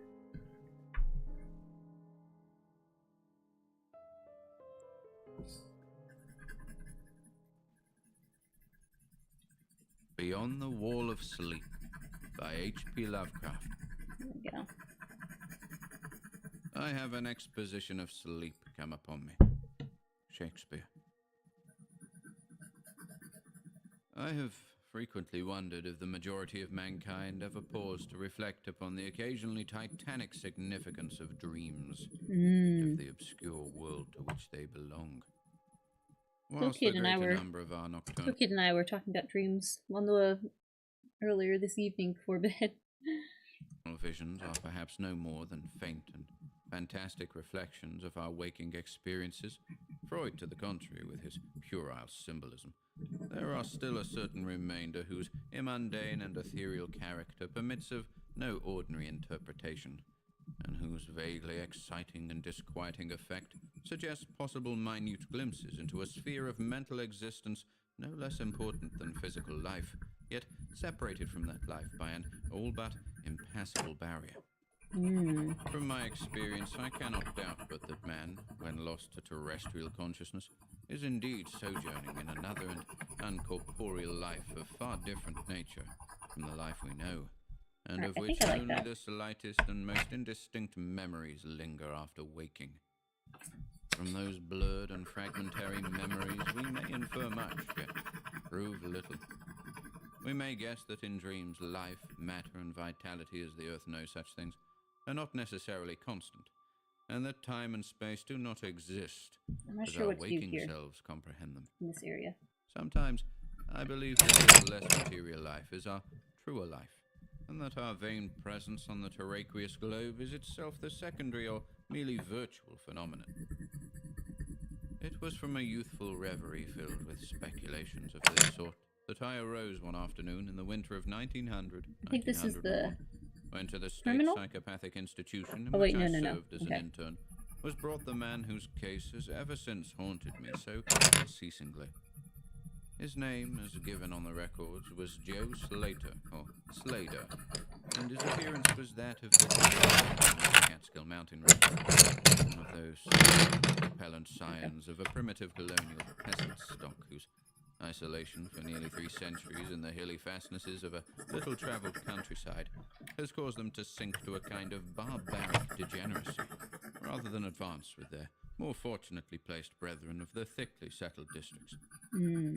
Among these Mountain odd people. folk, who correspond exactly to the decadent element of white trash in the South, Oh my goodness. law and morals are non-existent, and their general mental status is probably below that of any other section of the Native American people. Joe Slater, who came to the institution in the vigilant custody of 4 state policemen, and who was described as a highly dangerous character, certainly presented no evidence of his perilous disposition when I first beheld him. Though well above the middle stature and of somewhat brawny frame, he was given an absurd appearance of harmless stupidity by the pale, sleepy blueness of his small, watery eyes, the scantiness of his neglected and never-shaven growth of yellow beard, and the listless drooping of his heavy nether lip. His age was unknown, since among his kind neither family records nor permanent family ties exist, but from the baldness of his head in front, and from the decayed condition of his teeth, the head surgeon wrote him down as a man of about 40. From the medical and court documents, we learned all that could be gathered of his case. This man, a vagabond, hunter, and trapper, had always been strange in the eyes of his primitive associates. He had habitually slept at night beyond the ordinary time, and upon waking would often talk of unknown things in a manner so bizarre as to inspire fear even in the hearts of an unimaginative populace. Not that his form of language was at all unusual, for he never spoke save in the debased patois of his environment, but the tone and tenor of his utterances were of such mysterious wildness that none might listen without apprehension. He himself was generally as terrified and baffled as his auditors. Within an hour after awakening would forget all that he had said, or at least all that had caused him to say what he did, relapsing into a bovine, half-amiable normality like that of the other hill-dwellers. As Slater grew older, it appeared, his matutine aberrations had gradually increased in frequency and violence, till about a month before his arrival at the institution had occurred the shocking tragedy which caused his arrest by the authorities. One day, near noon, after a profound sleep began in a whiskey debauch at about 5 of the previous afternoon, the man had roused himself most suddenly, with ululation so horrible and unearthly that they brought several neighbors to his cabin, a filthy sty where he dwelt with a family as indescribable as himself. Rushing out into the snow, he had flung his arms aloft and commenced a series of leaps directly upward in the air, the while shouting his determination to reach some big cabin with brightness in the roof and walls and floor, and the loud, queer music far away. As 2 men of moderate size sought to restrain him, he had struggled with maniacal force and fury, screaming of his desire and need to find and kill a certain thing that shines and shakes and laughs. That's a strange description. After temporarily felling one of his detainers with a sudden blow, he had flung himself upon the other in a demoniac ecstasy of bloodthirstiness, shrieking fiendishly that he would jump high in the air and burn his way through anything that stopped him. They probably should have just left him alone. Neighbors now fled in a panic, and when the more courageous of them returned, Slater was gone, leaving behind an unrecognizable pulp-like thing that had been a living man. Oh my goodness. An hour before. None of the mountaineers had dared to pursue him, and it is likely that they would have welcomed his death from the cold. But when several mornings later they heard his screams from a distant ravine, they realized that he had somehow managed to survive, Oh, no. and that his removal in one way or another would be necessary. Then had followed an armed searching party, whose purpose, whatever it may have been originally, became that of a sheriff's posse, after one of the seldom popular state troopers had by accident observed, then questioned, and finally joined the seekers. On the third day, Slater was found unconscious in the hollow of a tree and taken to the nearest jail, where alienists from Albany examined him as soon as his senses returned. To them, he told a simple story. He had, he said, gone to sleep one afternoon about sundown after drinking much liquor. He had awaked to find himself standing bloody-handed in the snow before his cabin, the mangled corpse of his neighbor, Peter Slater, at his feet. Aww. Horrified, he had taken to the woods in a vague effort to escape from the scene of what must have been his crime. Beyond these things, he seemed to know nothing, nor could the expert questioning of his interrogators bring out a single additional fact. That night, Slater slept quietly, and the next morning he wakened with no singular feature, save a certain alteration of expression. Dr. Barnard, who had been watching the patient, thought he noticed in the pale blue eyes a certain gleam. Alright, what do you think? I got red walls there. What other details do I need? I think I need to make this part yellow. I'm gonna make that purple to match the tentacles here. And then just gotta fill him in. I got this chair. I want to make these walls darker. I'm not sure which best way to do that. Or if just like this kind of red helps. Maybe make it more vibrant. Looks great, Minna. Thank you.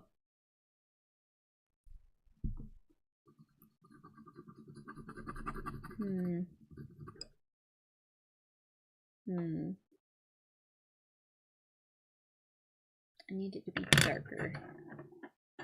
Maybe more like this color. This is the one I've been using. What kind of color do I need? Maybe this one?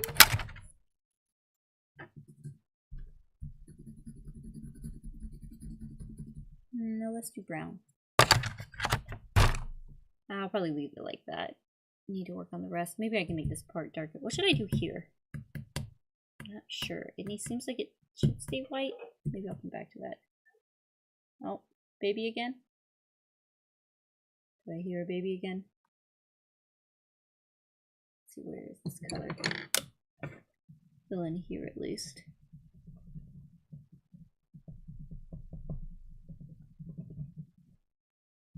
Fill in her face.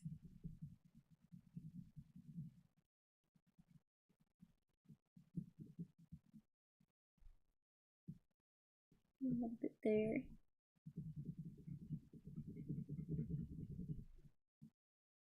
Alright, we'll keep going for now.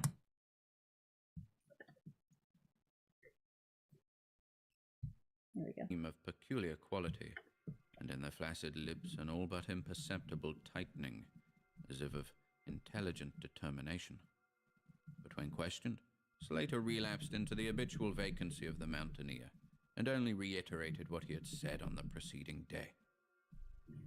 On the third morning occurred the first of the man's mental attacks. After some show of uneasiness in sleep, he burst forth into a frenzy so powerful that the combined efforts of 4 men were needed to bind him in a straitjacket. The alienists listened with keen attention to his words, since their curiosity had been aroused to a high pitch by the suggestive yet mostly conflicting and incoherent stories of his family and neighbors.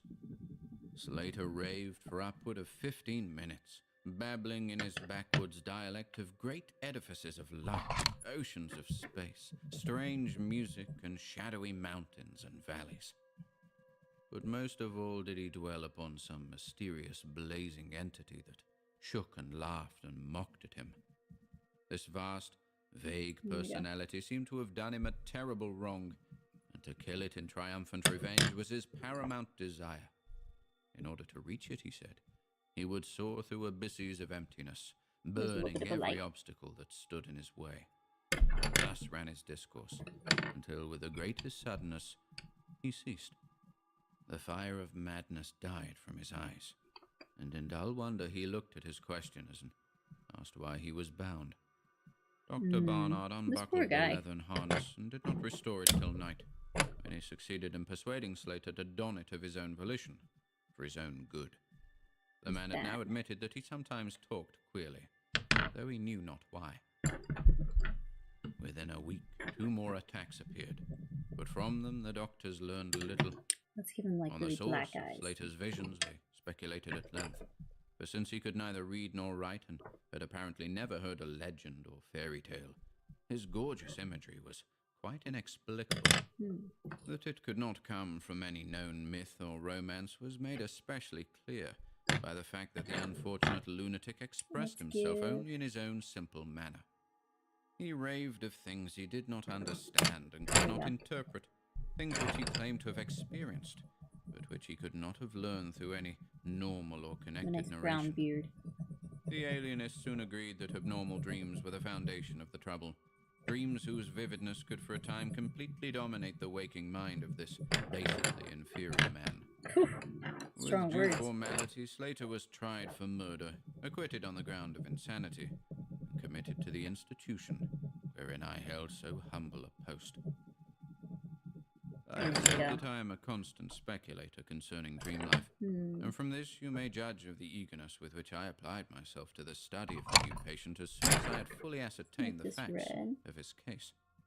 He seemed to sense a certain friendliness in me, born no doubt of the interest I could not conceal, and the gentle manner in which I questioned him.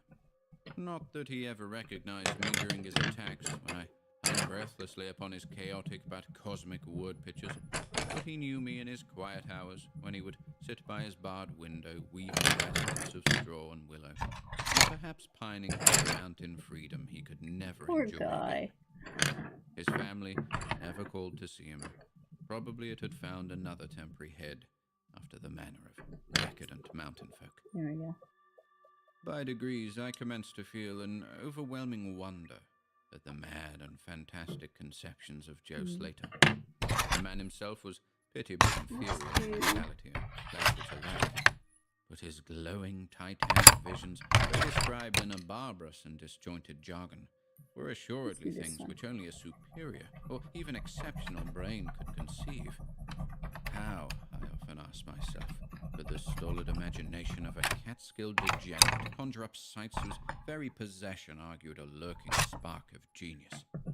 How could any backwoods dullard have so much as an idea of those glittering realms of supernal radiance and space about which Slater ranted in his furious delirium? More and more I inclined to the belief that in the pitiful personality who cringed before me lay the disordered nucleus of something beyond my comprehension. Something infinitely beyond the comprehension of my more experienced but less imaginative medical and scientific colleagues. And yet I could extract nothing definite from the man. The sum of all my investigation was that in a kind of semi-uncorporeal dream life, Slater wandered or floated through resplendent and prodigious valleys, meadows, gardens, cities, and palaces of light, in a region unbounded and unknown to man. That there he was no peasant or degenerate, but a creature of importance and vivid life, moving proudly and dominantly, and checked only by a certain deadly enemy, who seemed to be a being of visible yet ethereal structure, and who did not appear to be of human shape, since Slater never referred to it as a man, or as aught save a thing. Let's see.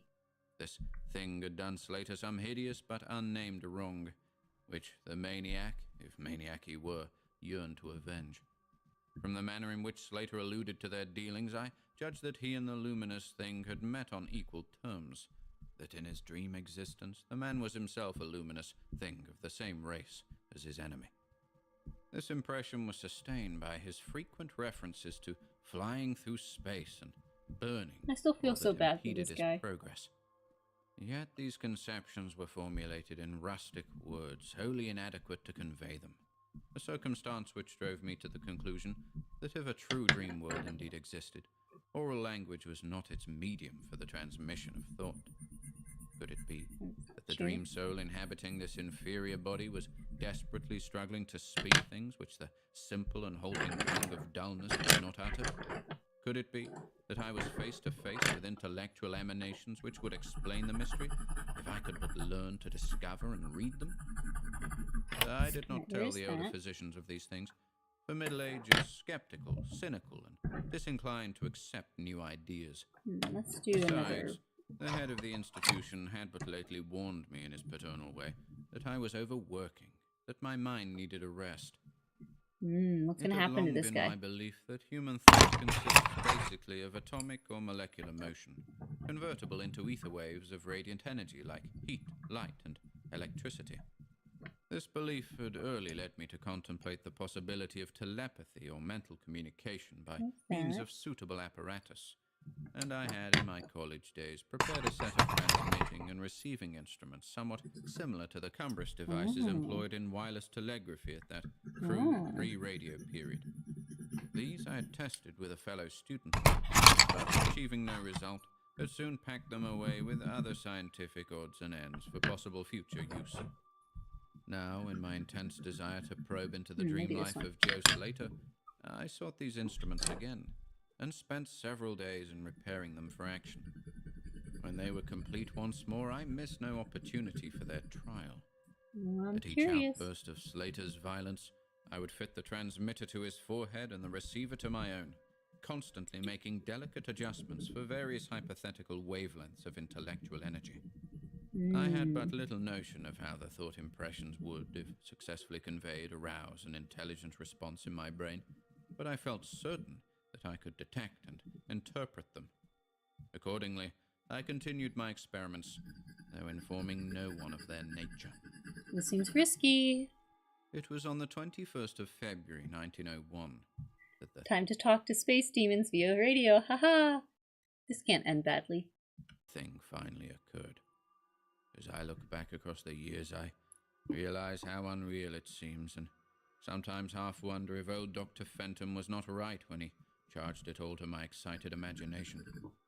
I recall that he listened with great kindness and patience when I told him, but afterward gave me a nerve powder and arranged for the half-year's vacation on which I departed the next week. Oh man, he didn't believe. That night I was wildly agitated and perturbed, for despite the excellent care he had received, Joe Slater was unmistakably dying. Aww. Perhaps it was his mountain freedom that he missed, or perhaps the turmoil in his brain had grown too acute for his rather sluggish physique. But at all events, the flame of vitality flickered low in the decadent body. He was drowsy near the end, and as darkness fell, he dropped off into a troubled sleep. I did not strap on the straitjacket, as was customary when he slept, since I saw that he was too feeble to be dangerous, even if he woke in mental disorder once more before passing away. But I did place upon his head, and mine, the two ends of my cosmic radio, hoping against hope for the first and last message from the dream world in the brief time remaining. In the cell with us was one nurse, a mediocre fellow who did not understand the purpose of the apparatus, or think to inquire into my course. As the hours wore on, I saw his head droop awkwardly in sleep, but I did not disturb him. I, myself, lulled by the rhythmical breathing of the healthy and the dying man, must have nodded a little later. The sound of weird lyric melody was what aroused me. Chords, vibrations, and harmonic ecstasies echoed passionately on every hand, while on my ravished sight burst the stupendous spectacle of ultimate beauty. Walls, columns, and architraves of living fire blazed effulgently around the spot where I seemed to float in air, extending upward to an infinitely high, vaulted dome of indescribable splendor. Blending with this display of palatial magnificence, or rather supplanting it at times in kaleidoscopic rotation, were glimpses of wide plains and graceful valleys, high mountains and inviting grottos, covered with every lovely attribute of scenery which my delighted eye could conceive of, yet formed wholly of some glowing, ethereal plastic entity, which in consistency partook as much of spirit as of matter. As I gazed, I perceived that my own brain held the key to these enchanting metamorphoses. For each vista which appeared to me was the one my changing mind most wished to behold. Amidst this Elysian realm I dwelt not as a stranger, for each sight and sound was familiar to me, just as it had been for uncounted eons of eternity before, and would be for like eternities to come. Then the resplendent horror of my brother of light drew near and held colloquy with me, soul to soul, with silent and perfect interchange of thought. The hour was one of approaching triumph. Was not my fellow being escaping at last from a degrading periodic bondage, escaping forever, and preparing to follow the accursed oppressor even unto the uttermost fields of ether, that upon it might be wrought a flaming cosmic vengeance which would shake the spheres? We floated thus for a little time, when I perceived a slight blurring and fading of the objects around us, as though some force were recalling me to earth, where I least wished to go. The form near me seemed to feel a change also, for it gradually brought its discourse toward a conclusion, and itself prepared to quit the scene, fading from my sight at a rate somewhat less rapid than that of the other objects. A few more thoughts were exchanged, and I knew that the luminous one and I were being recalled to bondage, though for my brother of light it would be the last time, the sorry planet shell being well nigh spent. In less than an hour my fellow would be free to pursue the oppressor along the Milky Way and pass the hither stars to the very confines of infinity. A well-defined shock separates my final impression of the fading scene of light from my sudden and somewhat shamefaced awakening and straightening up in my chair as I saw the dying figure on the couch move. Alright, I gotta go settle the baby again. They're being very unsettled tonight. Alright, I'll be right back. Almost done with this drawing. Right back.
Back again, back again.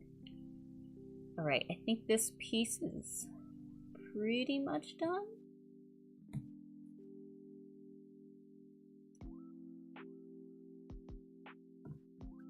Alright, let's see. Here we go. I think I'm gonna call this one done. And give you a good look. I really like the picture the best, I think. I like how this turned out. I like the little purple. I think I like her dress. Oh wait, I need to finish up her hair. That's what I was doing. Hang on, which one was I using? Which thing was I using? I think it was this one. Yeah, that seems about right. No, it was this one. Alright. Finish up her hair, and then I'm going to call this one good. And we can move on to the next one. And hopefully, I think I'm going to try the marker one next and see the difference in that. I think it'll go quicker. Alright, add some brown, and let's add some yellow to it. Just a little bit. Have some highlights in a way up there. There we go. Here, I'm gonna hold it up so I can see it really good.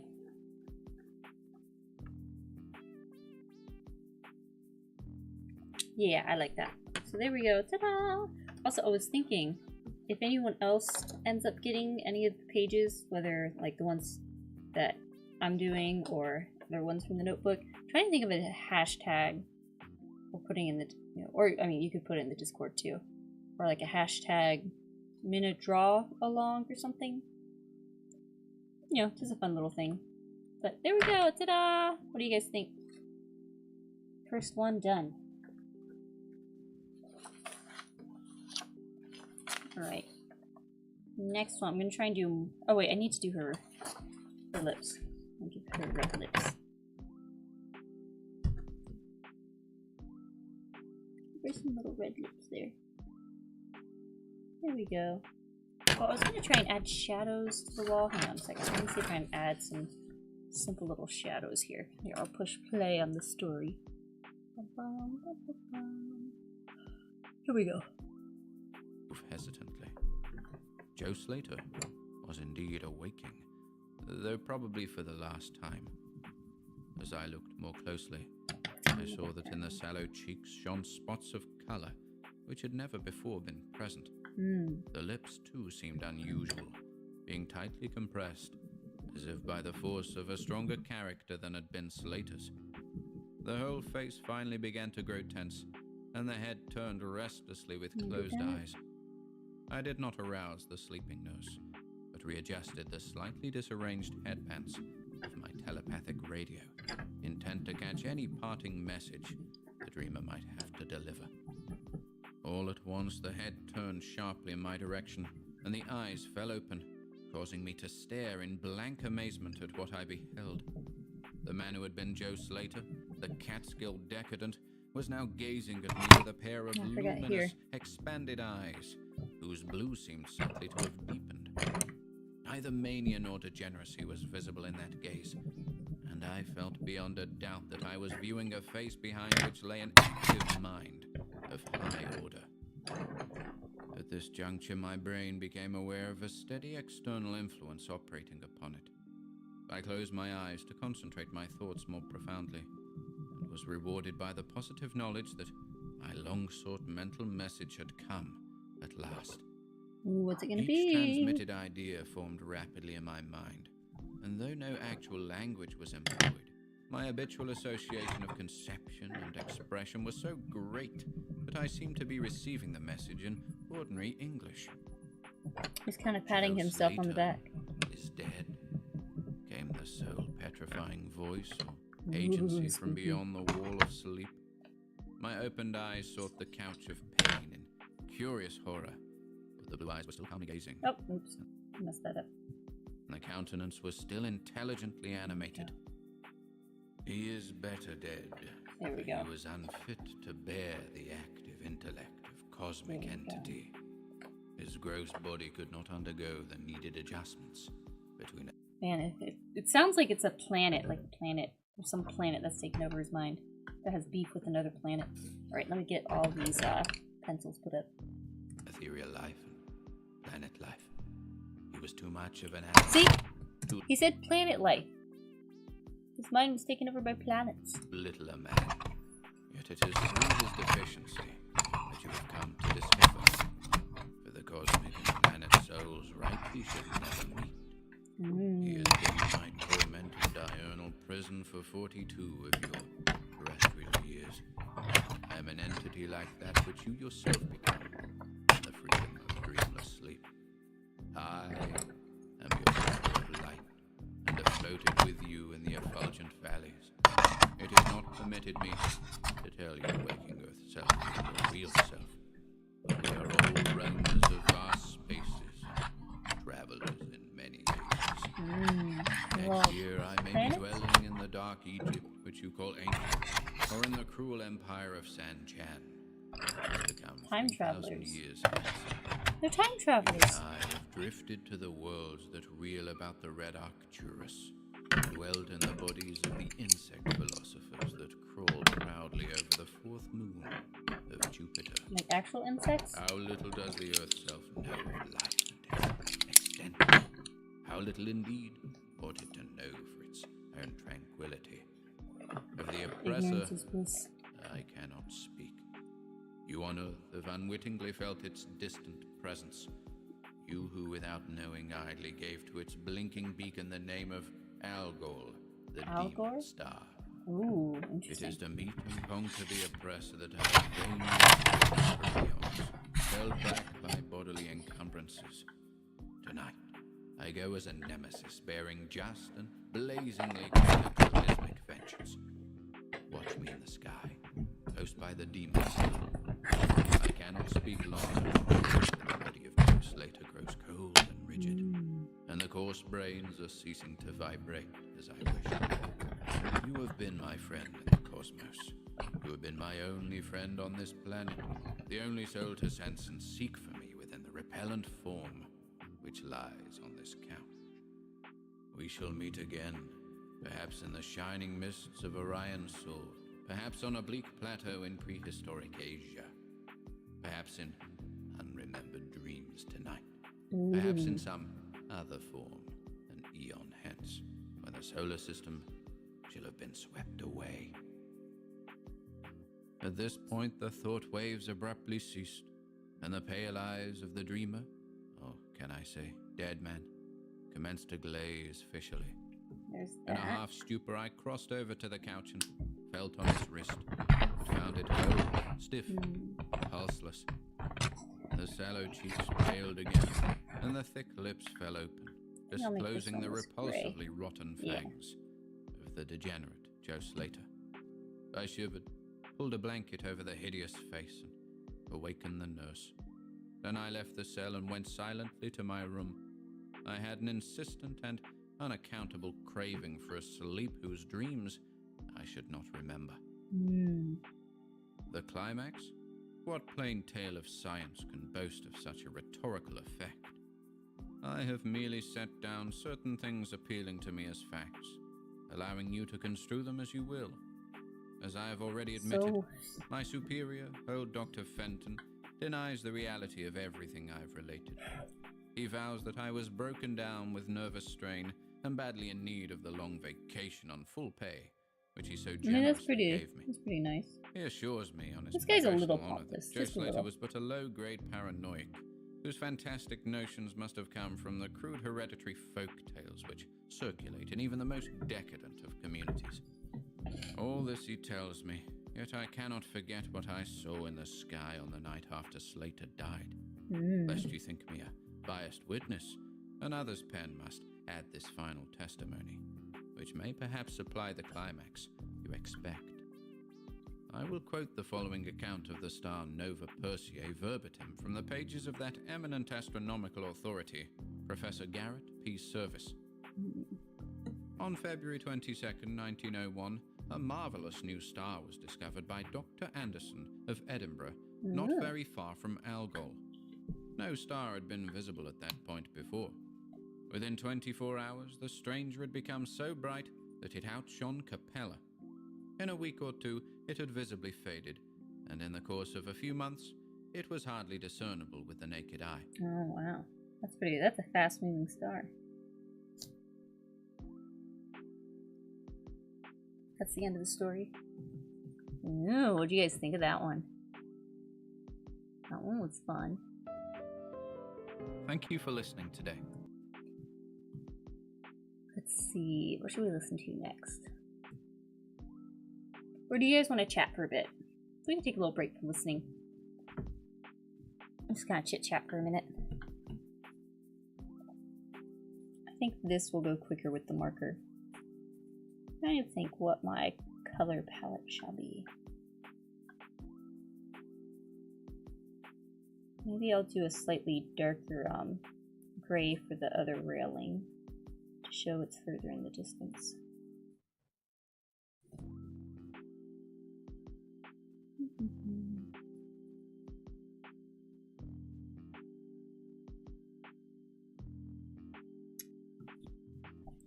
Let me get my BGM back up.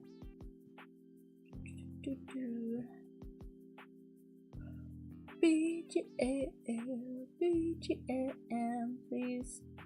Did it unpause? Did it unpause? It did. It unpaused. Ah, hit the weird music with the reading. Ah, that probably sounds really weird. Here, I'm gonna make myself be able to hear it, so that way I know when it's playing. Probably when I've switched between scenes. Let's see. It says monitor and output, so I should be able to hear it. What's it doing?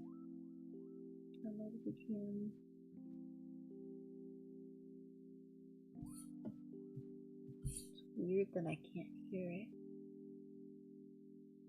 What is that? That's weird. That is odd. I'm not sure what's going on there. Oh well. Let's see. In fairness, I didn't notice it during the reading. I guess that's good. What movies have you seen this year? Because I want to watch Transformers 1. Gosh, I don't know. This year... Did Godzilla Minus 1 come out this year? I saw that one. What actual movies have I watched? I've like sat down and watched a new movie. What movies have I watched?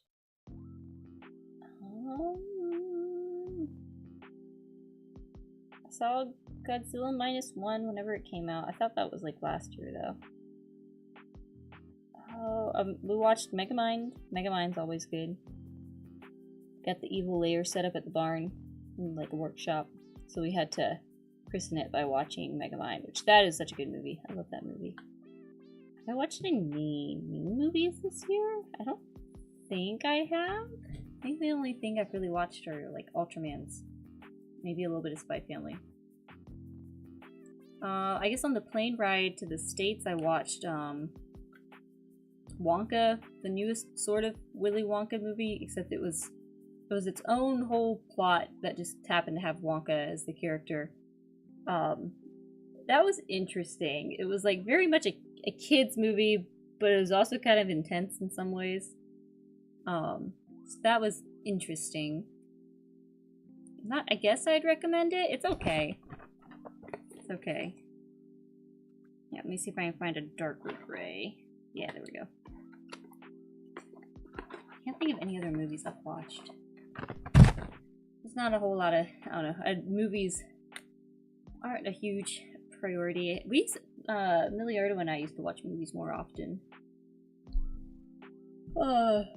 Before we moved to Japan, we tended to watch movies more often. Now it's a little more hit and miss. If we sit and watch something, it's usually like Ultraman or anime like Spy Family. Anybody else in chat watch any new movies lately?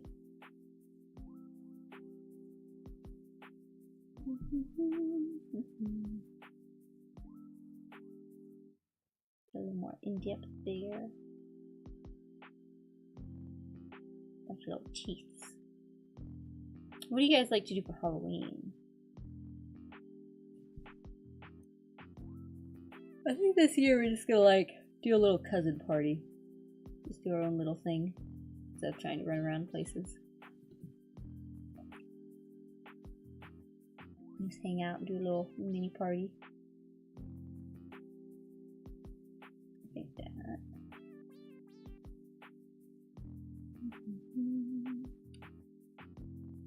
I can't even remember the last new movie I've seen. Yeah, I feel that. I don't know. I feel like new movies nowadays, there's not a whole lot that are like really high on my list to want to see that I trust will be a good watch. Gosh, I'm horrified by the Minecraft trailer. It's just my eyes hurt looking at it.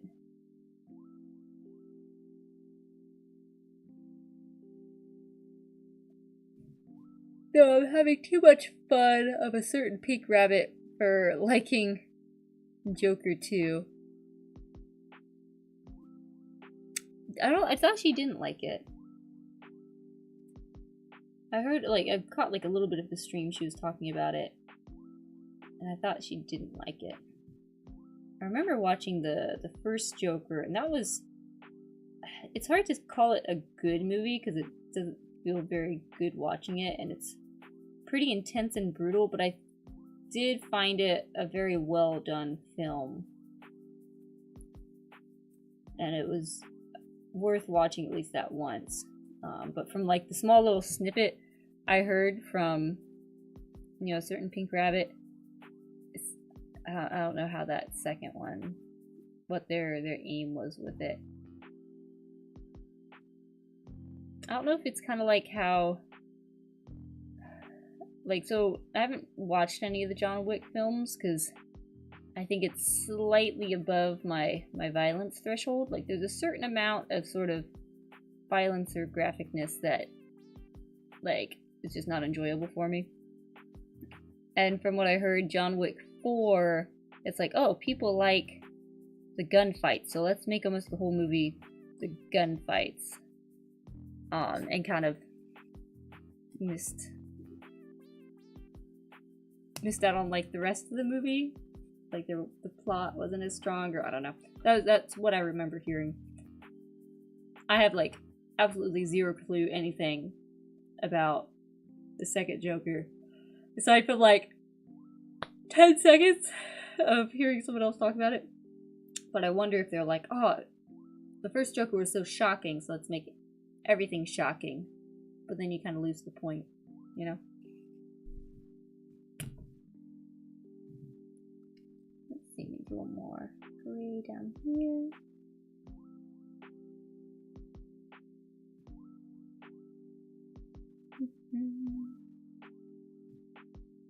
I'm assuming the BGM's on. I could try and check. It seems like it's playing. So it should be. Pippa loved it apparently. Really? Okay, I'm gonna have to go listen to her opinion from like the first, like the tiny little bit I heard. It sounded like she didn't like it. I guess I need to go find where she talked about it. Again, I know like absolutely nothing about this film. This is just my guess. It's on? Okay, good.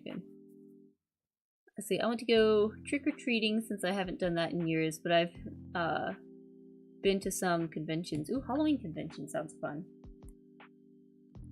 Conventions are just an excuse for extra cosplay. Or I don't know, Halloween and convention, it's like it's all about costumes. We did the Ren Fair a lot, and that was our, like, big moment for costumes. We've done a little bit of trick-or-treating here and there. But then it's just all the candy, which is, I don't know, candy's fun, but then it's like, then you just get all this candy you gotta deal with. Alright, let's see. Let me get that other one.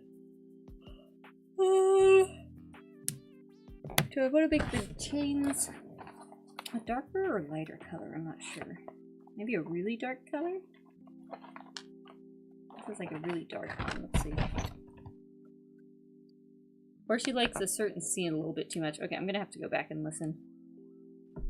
See what she's talking about. This different one? Oh, I think it's the same one. And there's a bunch of grays. There's a whole bunch of different grays. Make this bottom part darker. There we go. And over there, I think that's most of the railing. Yeah, that's right. It darkens up as it dries.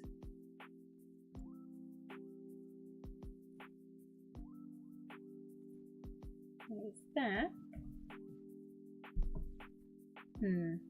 How dark should I make the chains? Let's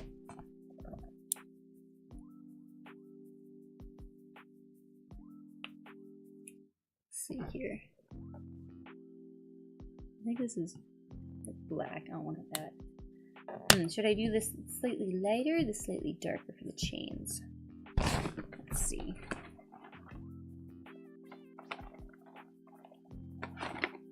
What's this one?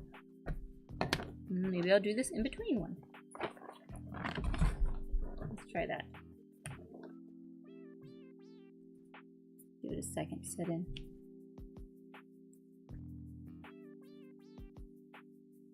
I'm going to be modifying your Necrone costume. Try and use that for Halloween. I'm going to use this for the chains.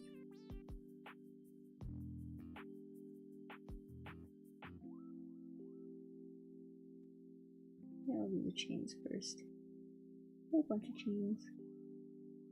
Oh, the dark kind of helps where a lot of places have the dark shadow, like right there, because then you don't have to worry about if you kind of miss the chain area and having to get another color under it. I'm gonna tap out for tonight. Night, y'all. Good night. Good night. Thanks for hanging out with us. I probably... Oh my goodness, it's already 2. I was gonna try and go to bed by 2. Okay, let me see if I can do these fast, because I really want to do all 3. But man, that pencil takes so long.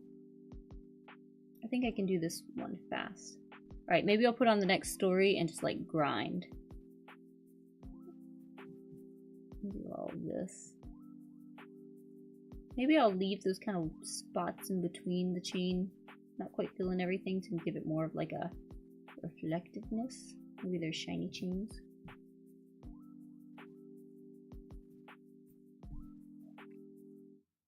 Alright, here, let's get the next story. Let's see how fast I can do this. Thing in the moonlight. Well, let's do that. Let me see if I can pause this music. There we go. There we go. Welcome to We Horror can make Battle. it happen. We have a curiosity in store for you today. Back in 1927, the young author Donald Wandre received a letter from H.P. Lovecraft Oh, interesting. outlining a disturbing dream he'd had. Later, Poor writer Lovecraft. J. Chapman Misk developed the dream into a short story, which was published in the January 1941 edition of Bizarre magazine. Today, we present a recording of both the letter to Wandre and the short story by Misk. Oh, interesting. We hope you find it interesting, ladies and gents.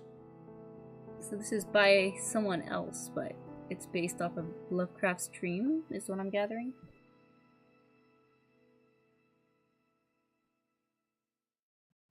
The Thing in the Moonlight by H.P. Lovecraft and J. Chapman Misk. Right, there's that. Letter to Donald Wandre. My dreams occasionally approached the fantastical in character. Also, think about, like, texting is so easy. Writing a letter and, like, mailing it takes a bit more effort. So, like, you gotta, like, either...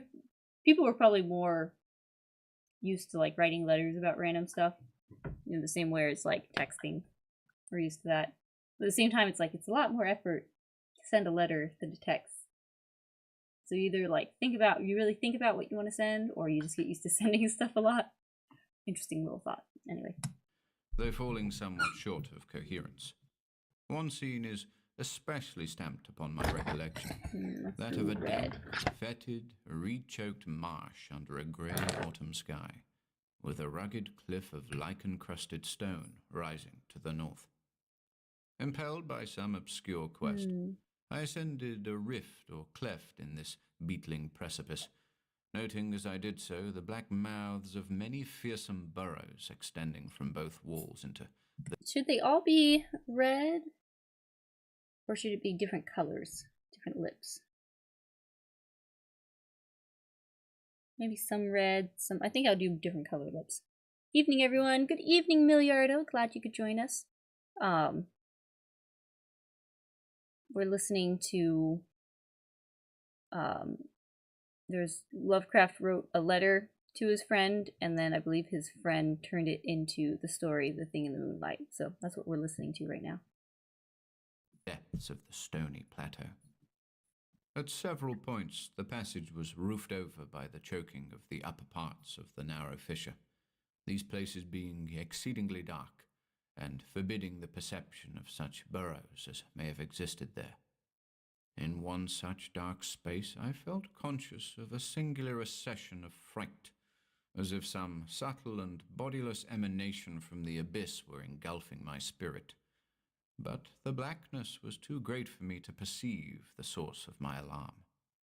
At length, I emerged upon a tableland of moss-grown rock and scanty soil, lit up by a faint moonlight which had replaced the expiring orb of day. Casting my eyes about, I beheld no living object, but was sensible of a very peculiar stirring far below me, amongst the whispering rushes of the pestilential swamp I had lately quitted. After walking for some distance, I encountered the rusty tracks of a street railway, and the worm-eaten poles which still held the limp and sagging trolley wire. Following this line, I soon came upon a yellow, vestibuled car numbered 1852, of a plain, double-trucked type, common from 1900 to 1910. Car, I'm assuming it's like a carriage. It was untenanted, but evidently ready to start, the trolley being on the wire, and the air brake pump now and then throbbing beneath the floor. I boarded it. Oh, trolley, and looked okay. vainly about for the light switch, I get it. noting as I did so the absence of controller handle, which implied the brief absence of the motorman. Then I sat down in one of the cross seats toward the middle, awaiting the arrival of the crew and the starting of the vehicle. Presently, I heard a swishing in the sparse grass toward the left, and saw the dark forms of two men looming up in the moonlight. They had the regulation caps of a railway company, and I could not doubt but that they were the conductor and motorman. Then one of them sniffed with singular sharpness, and raised his face to howl to the moon. What? The other dropped on all fours to run toward the car. Oh my goodness. I leaped up at once and raced madly out of that car and away across endless leagues of plateau, till exhaustion waked me. Doing this not because the conductor had dropped on all fours, but because the face of the motorman was a mere white cone, tapering to one blood-red tentacle.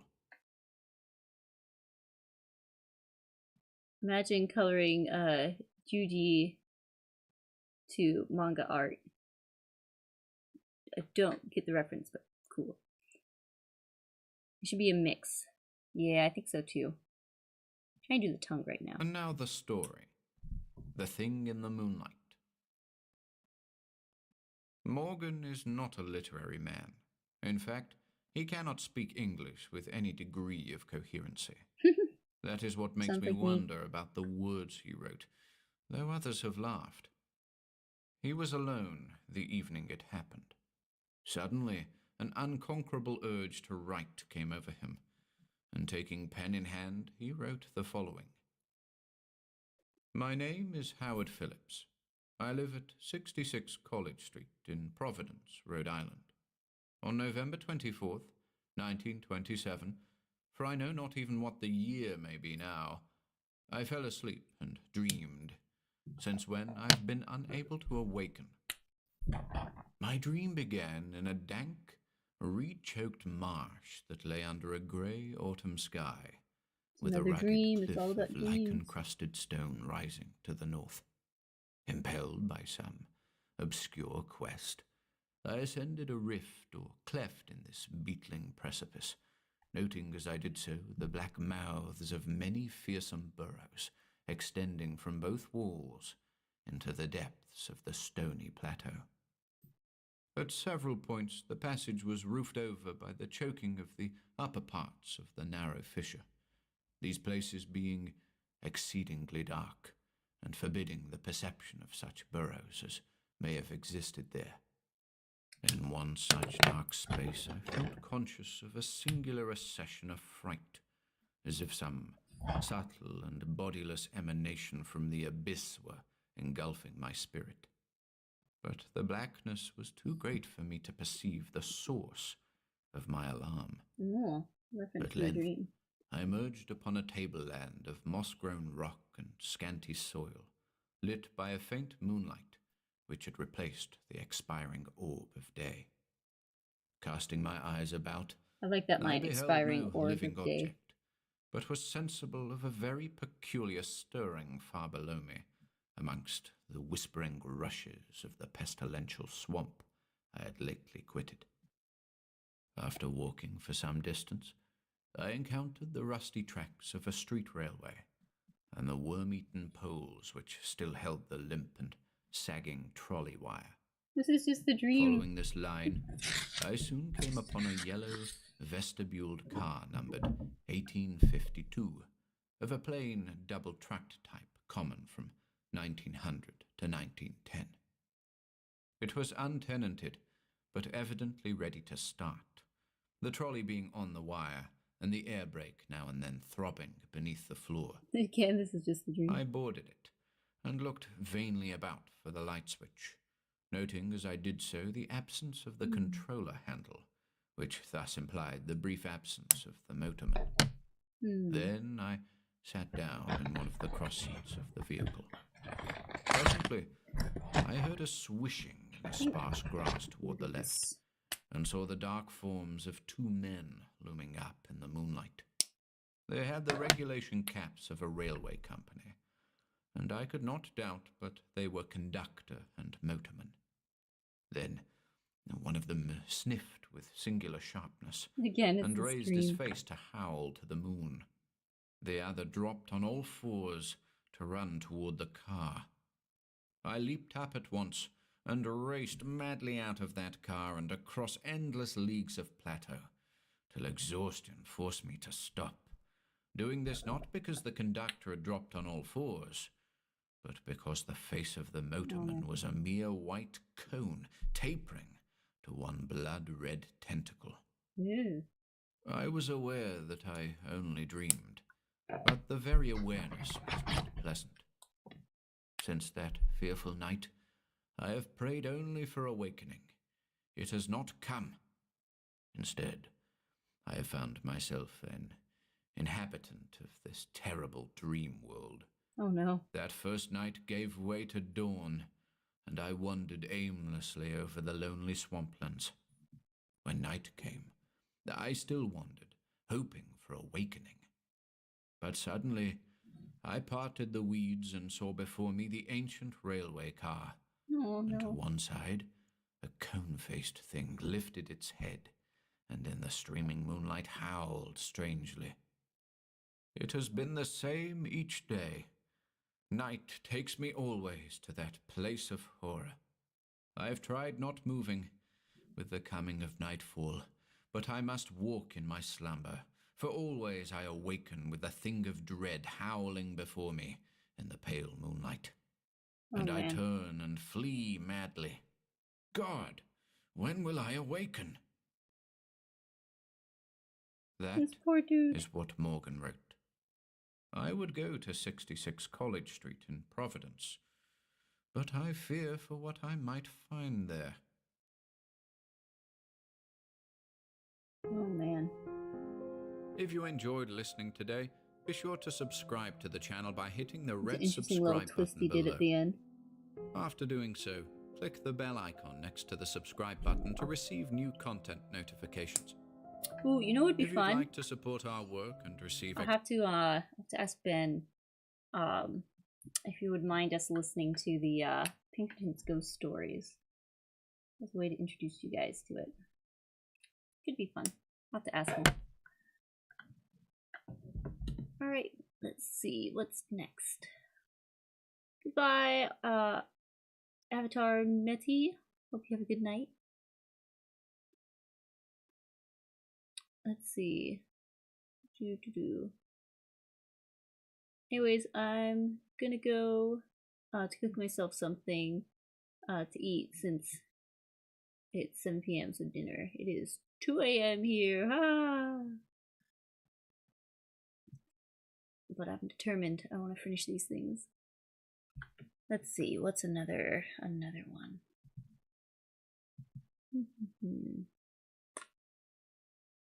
Let's do the tree on the hill. At the end of this one, I'm gonna make myself go to bed. I'll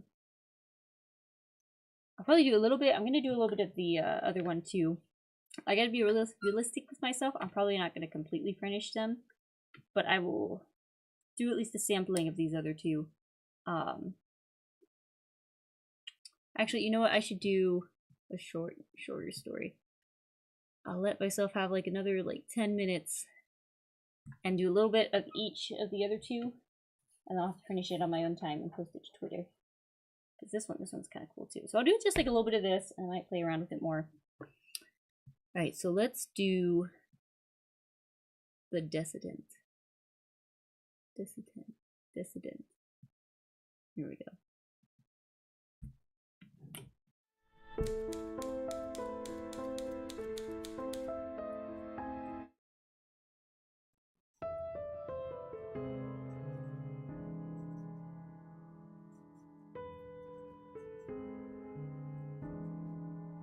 Welcome to Horror Babble. Today, I'll be presenting another Lovecraft curiosity, a work unpublished during his lifetime, The Descendant. Oh, interesting. We'd be interested to hear your thoughts on this one. Is it merely a fragment of something larger Lovecraft had planned to write, or is it in itself the finished article? Interesting. Either way, we hope you enjoy this one.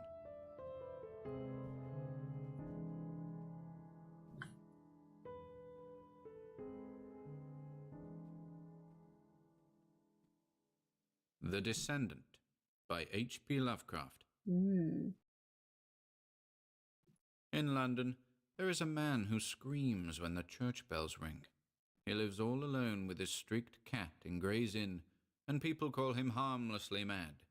His room is filled with books of the tamest and most puerile kind, and hour after hour he tries to lose himself in their feeble pages. All he seeks from life is not to think. For some reason, thought is very horrible to him, and anything which stirs the imagination he flees as a plague. He is very thin and grey and wrinkled, but there are those who declare he is not nearly so old as he looks.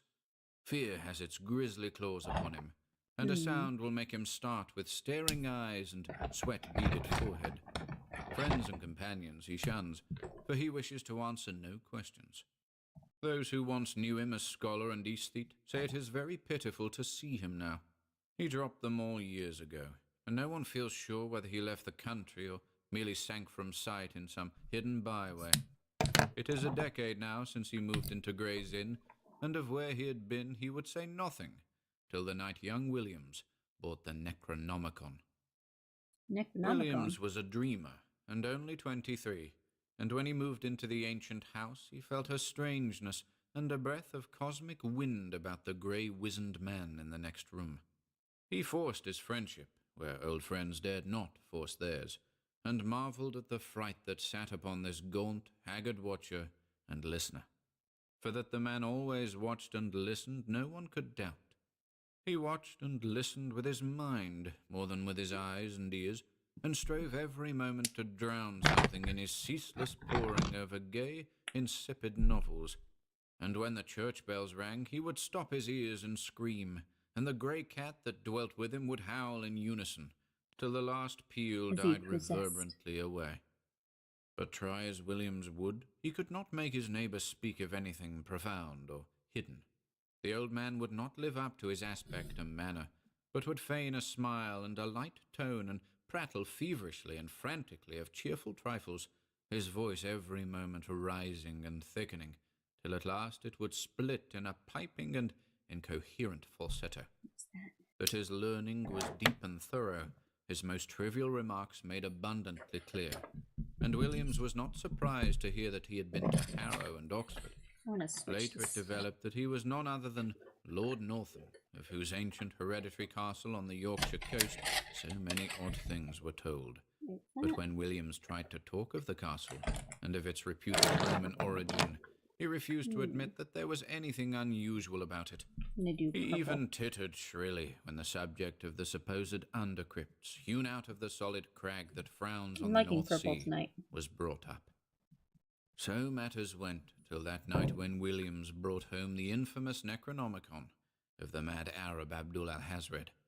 He had known of the dreaded volume since his 16th year, when his dawning love of the bizarre had led him to ask queer questions of a bent old bookseller in Shander Street, and he had always wondered why men paled when they spoke of it. The old bookseller had told him that only 5 copies were known to have survived the shocked edicts of the priests and lawgivers against it, and that all of these were locked up with frightened care by custodians who had ventured to begin a reading of the hateful black letter.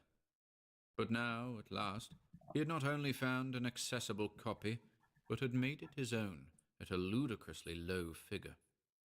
Every moment rising and of the hateful black letter. I like the sort of detail drawing on this bench is giving. But now, at last, he had not only found an accessible copy, but had made it his own at a ludicrously low figure. It was at a Jew's shop in the squalid precincts of Clare Market, where he had often bought strange things before, and he almost fancied the gnarled old Levite smiled amidst tangles of beard as the great discovery was made. The bulky leather cover with the brass clasp had been so prominently visible, and the price was so absurdly slight. Suspicious. The one glimpse he had had of the title was enough to send him into transports, and some of the diagrams set in the vague Latin text excited the tensest and most disquieting recollections in his brain.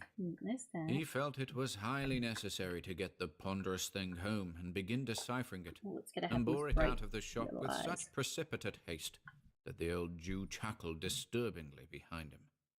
But when at last it was safe in his room, he found the combination of black letter and debased idiom too much for his powers as a linguist, and reluctantly called on his strange, frightened friend for help with the twisted medieval Latin.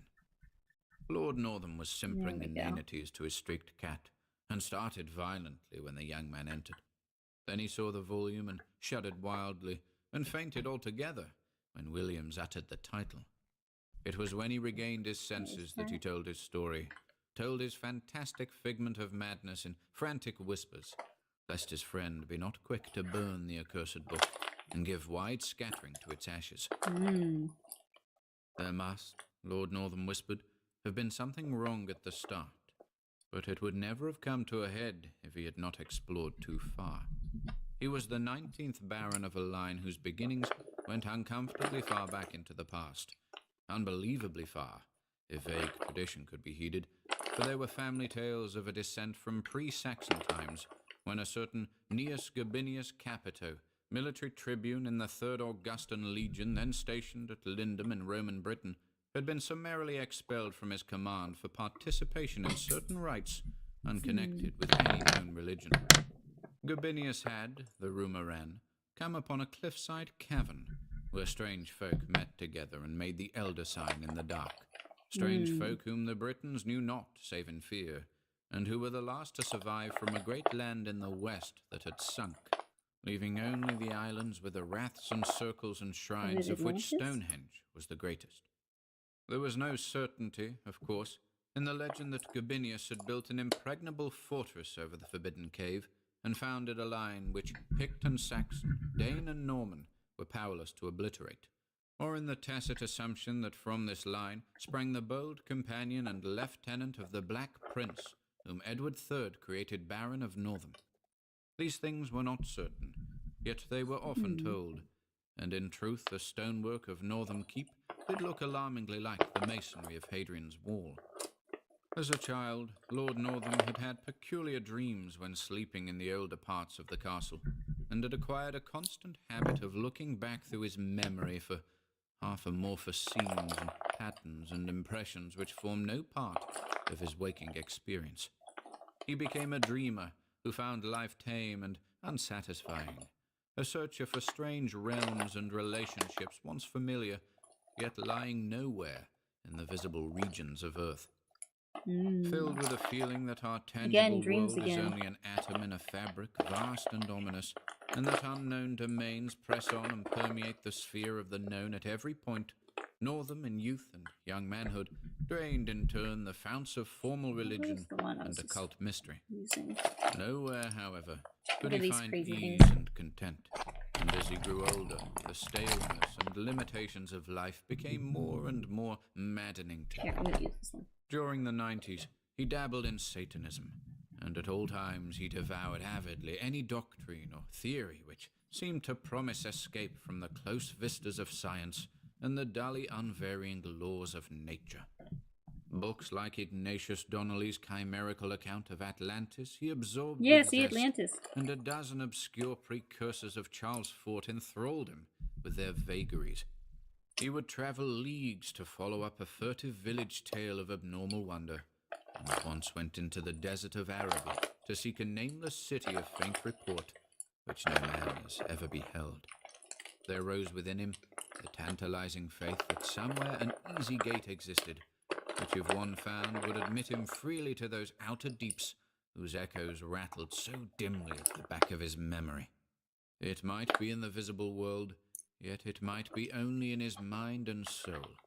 Perhaps he held within his own half-explored brain that cryptic link which would awaken him to elder and future lives in forgotten dimensions, which would bind him to the stars and to the infinities and eternities beyond them. Kind of like a Cheshire cat here with the, Thank you for listening today. Oh, interesting. Okay, yes, that was the unfinished one. After he died. I wonder where he was going with that. Let's see. What other color? I like how this creature is sitting on the ceiling, and it's like a dollhouse and playroom down there. Oh, but then the bed's on the side too. That's weird. Everything's all messed up. Pretty cool, pretty cool. Let's see.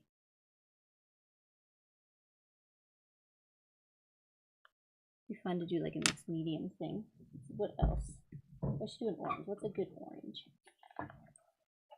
What's a good orange? These crayons actually aren't super great. They're kind of old. Here's an orange.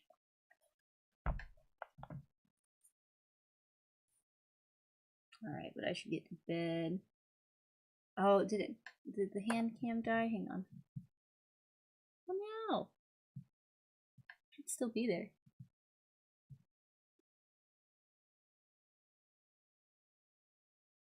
Hang on a sec.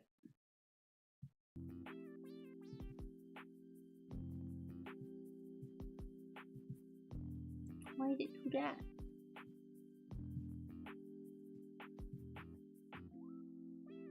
It's still there. Should still be there. Why would it do that?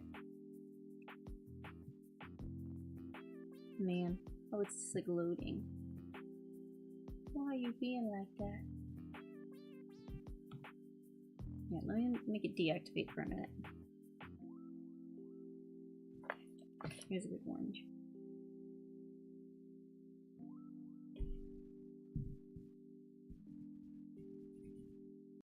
I don't like that orange. Maybe this one. Yeah, there we go.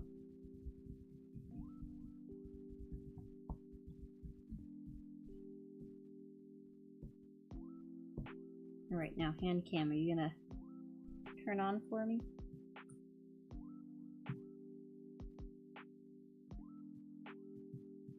wonder when it died.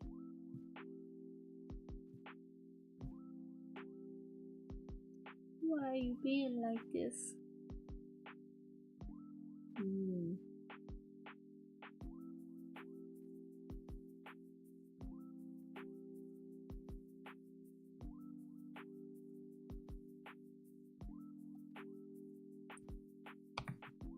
It's weird.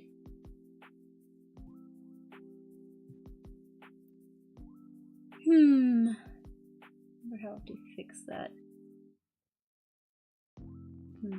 Yeah, I don't know why my hand cam died. Let's see.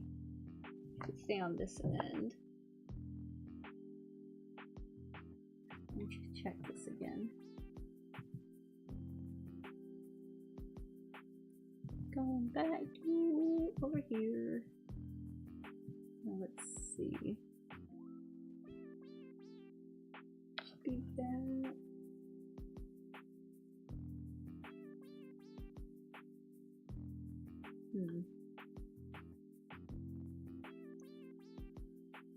Alright, let's try connecting again.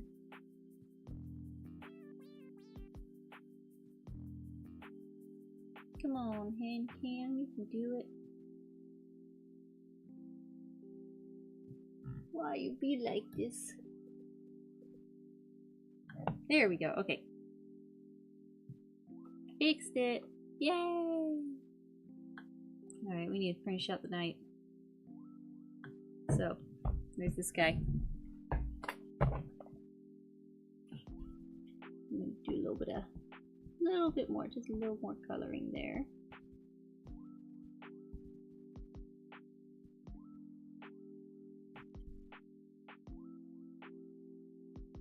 Oh, I could have made that, like a...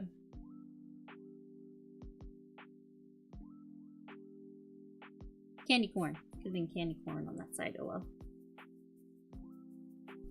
Oh well. I get sort of a thing.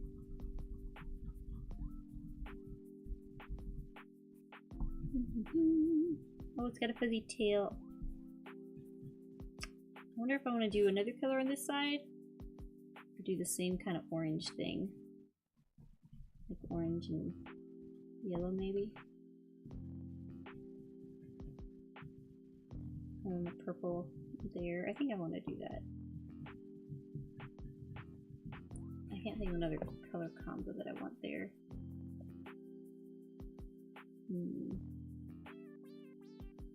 We're back. Yeah, we're back. We made it. Let's see. Let the tail be pink. There's that.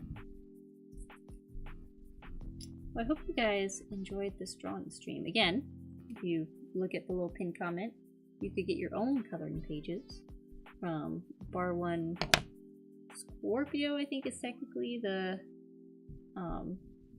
handle on the site there. And the Cheshire Cat thing.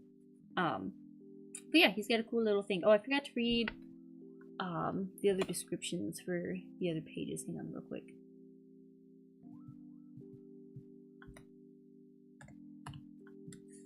For this one, this picture, the description says, the Cheshire Cat, yeah, I knew it. A creature that growls when it is pleased and wags its tail when it is angry, must be considered quite mad. As such, we can assure the same of a person who walks on the ceiling and looks up at the floor. Was the Cheshire Cat, and then the last picture, where is it?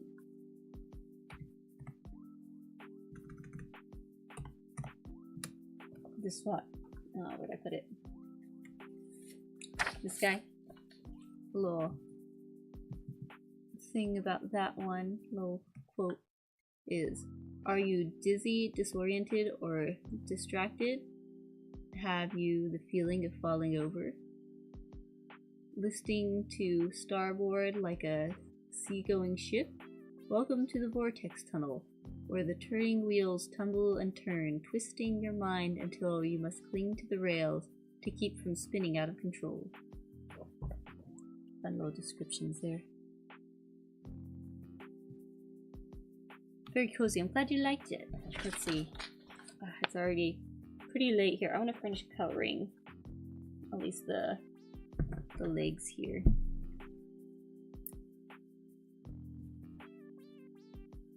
Let's do there, and there. I guess here too.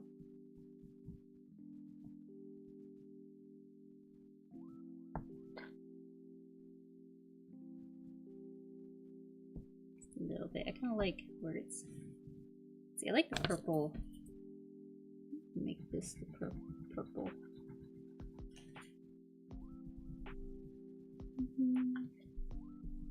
I like the teeth hood. Very ominous.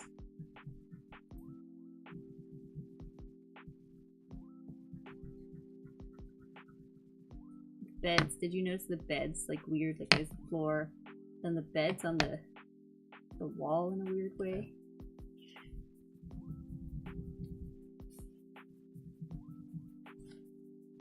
Like the hair peak.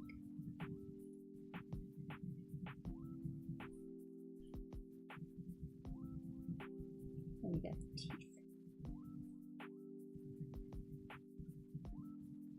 There you go.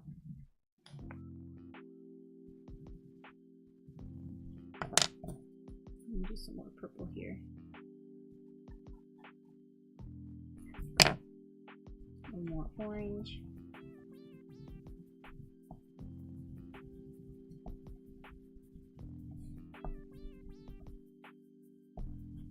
That.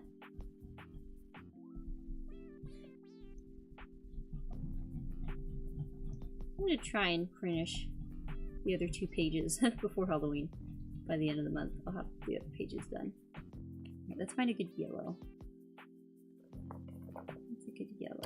I don't want like too bright of a yellow. What's a good yellow? Maybe this one.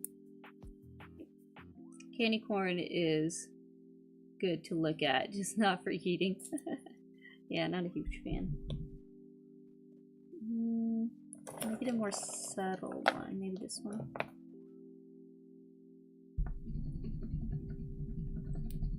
I think I like that.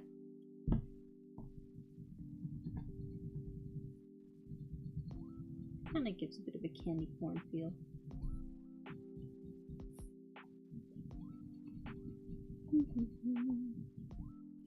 Gotta make myself get to bed good. Try and get some sleep. Do some fun stuff tomorrow. Got the round panel set up, so I need to work with Chica. The ponies. What do you think? What do you think of the 2 colors? Is it kind of a fun look?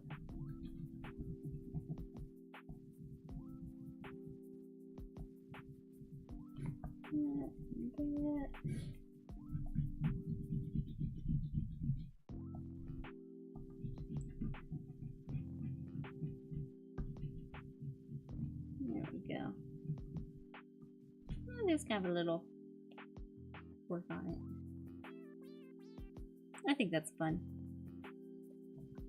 Hope to try to work on the rest of the later. I better get to bed. Here, one more look of all the pictures together. We got the finished one, which took the longest. Ta-da! And then we've got, you guys can see that good. And we've got this guy. Gotta color in more there. I like the steps. I like how the steps look. And then we've got this guy, the crayons. Dun, dun, dun. Hope you guys liked it. There it is. Ta-da! It's fun listening to the Lovecraft stories. There's that. Alright, oh, my legs are gonna fall asleep. Alright, let's see here. Who to raid? Who to raid? La la la la la la la la. See, I'm getting sleepy. I gotta stick with it. I'll go ahead and turn off that. Let's see. Get a little Halloween background. Bum, bum, bum. Alright, let's see. Redirects. Who is around? Oh, several people.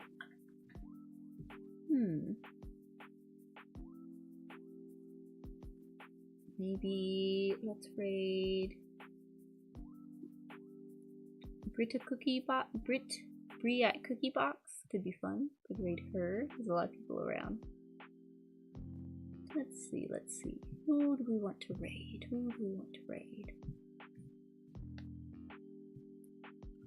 La la la. La la la la la la. La la la la la la.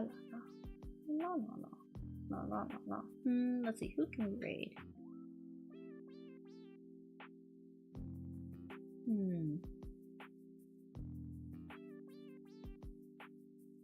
Could raid Rainy. Maybe there? Let's see. Or we could raid Donna. Or Gavis or Shinri. Probably not though. It could be fun though. I don't know, I want to raid Shinri. Shinri is live, so is Raimi. I know. Who should I raid? Raimi or Shinri? I want to raid Shinri. Who to raid? Who to raid? Man, it's a hard decision. Who should I raid? It's hard to know. Oh. Sleepiness is setting in. Maybe Raimi. Maybe we could raid. Let's raid Raimi. Be fun. I think she's doing some sort of crazy looking game. I think let's do that. Let's raid Raimi. I feel like I'm not saying her name right. Alright. Get that set.